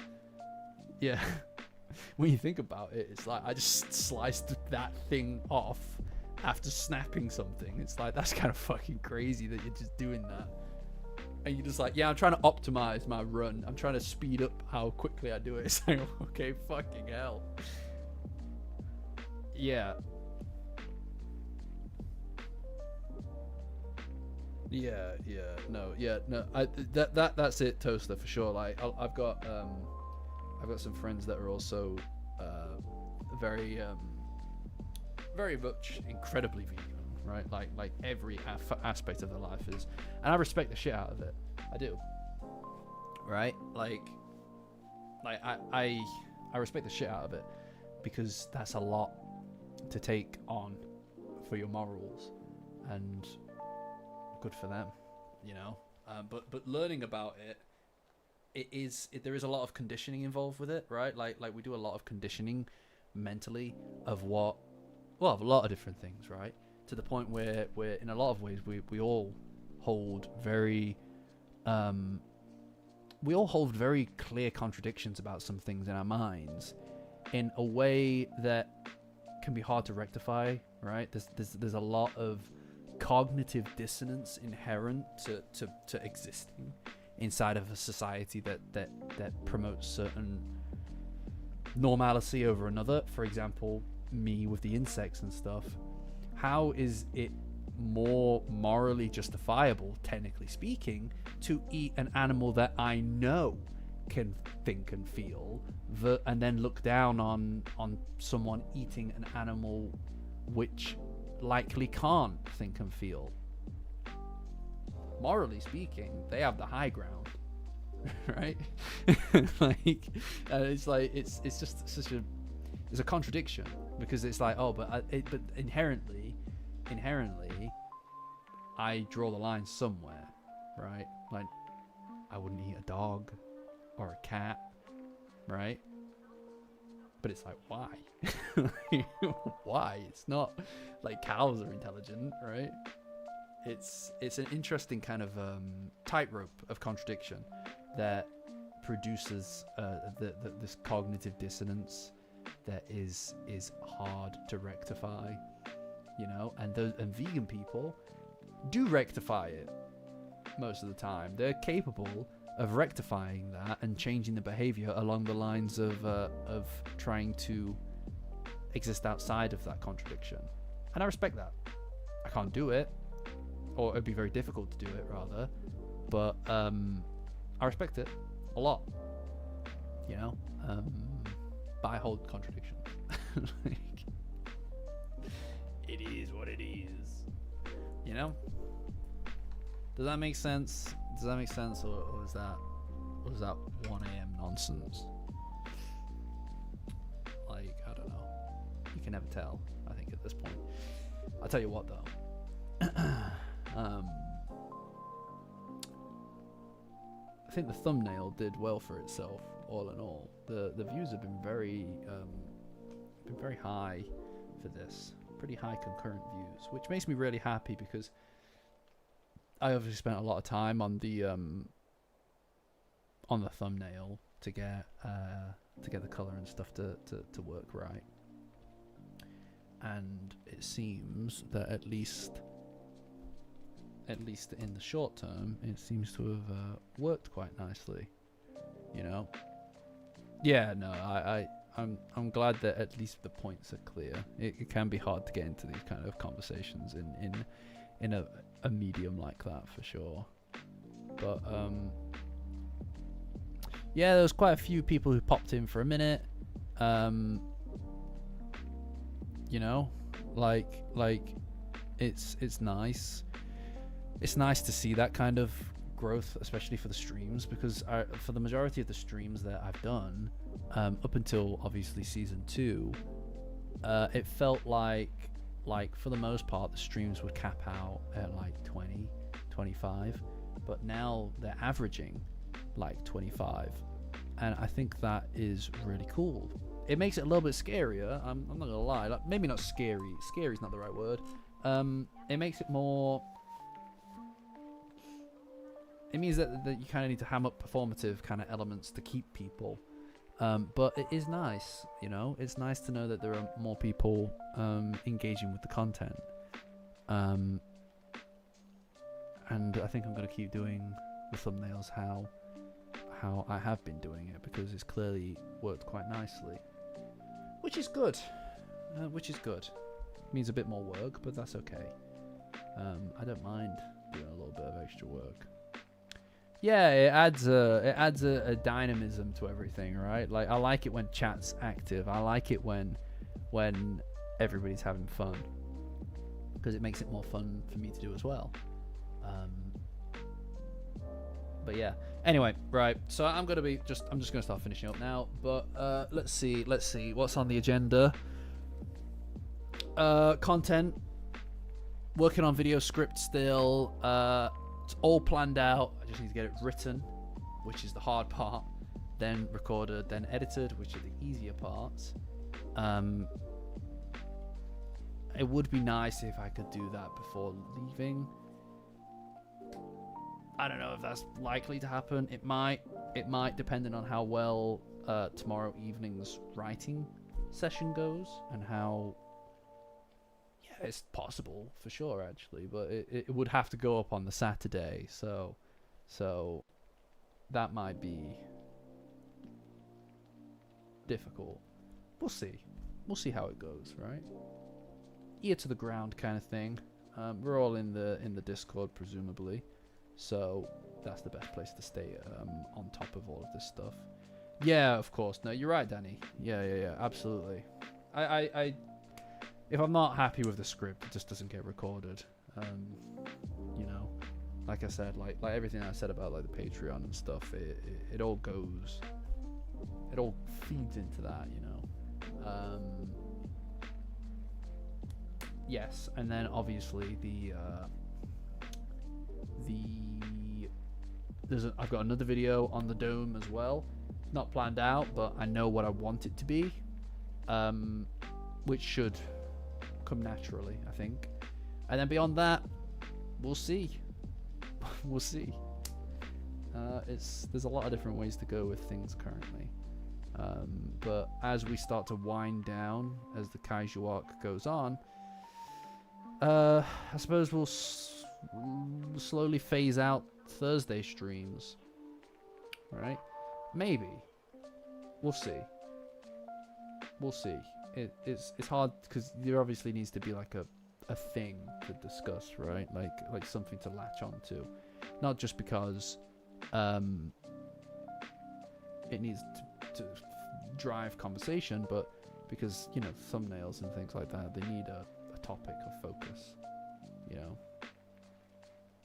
But anyway, right, well guys, you know, it's been fun as always, but I'm gonna go hit the hay. So thanks for showing up, everybody.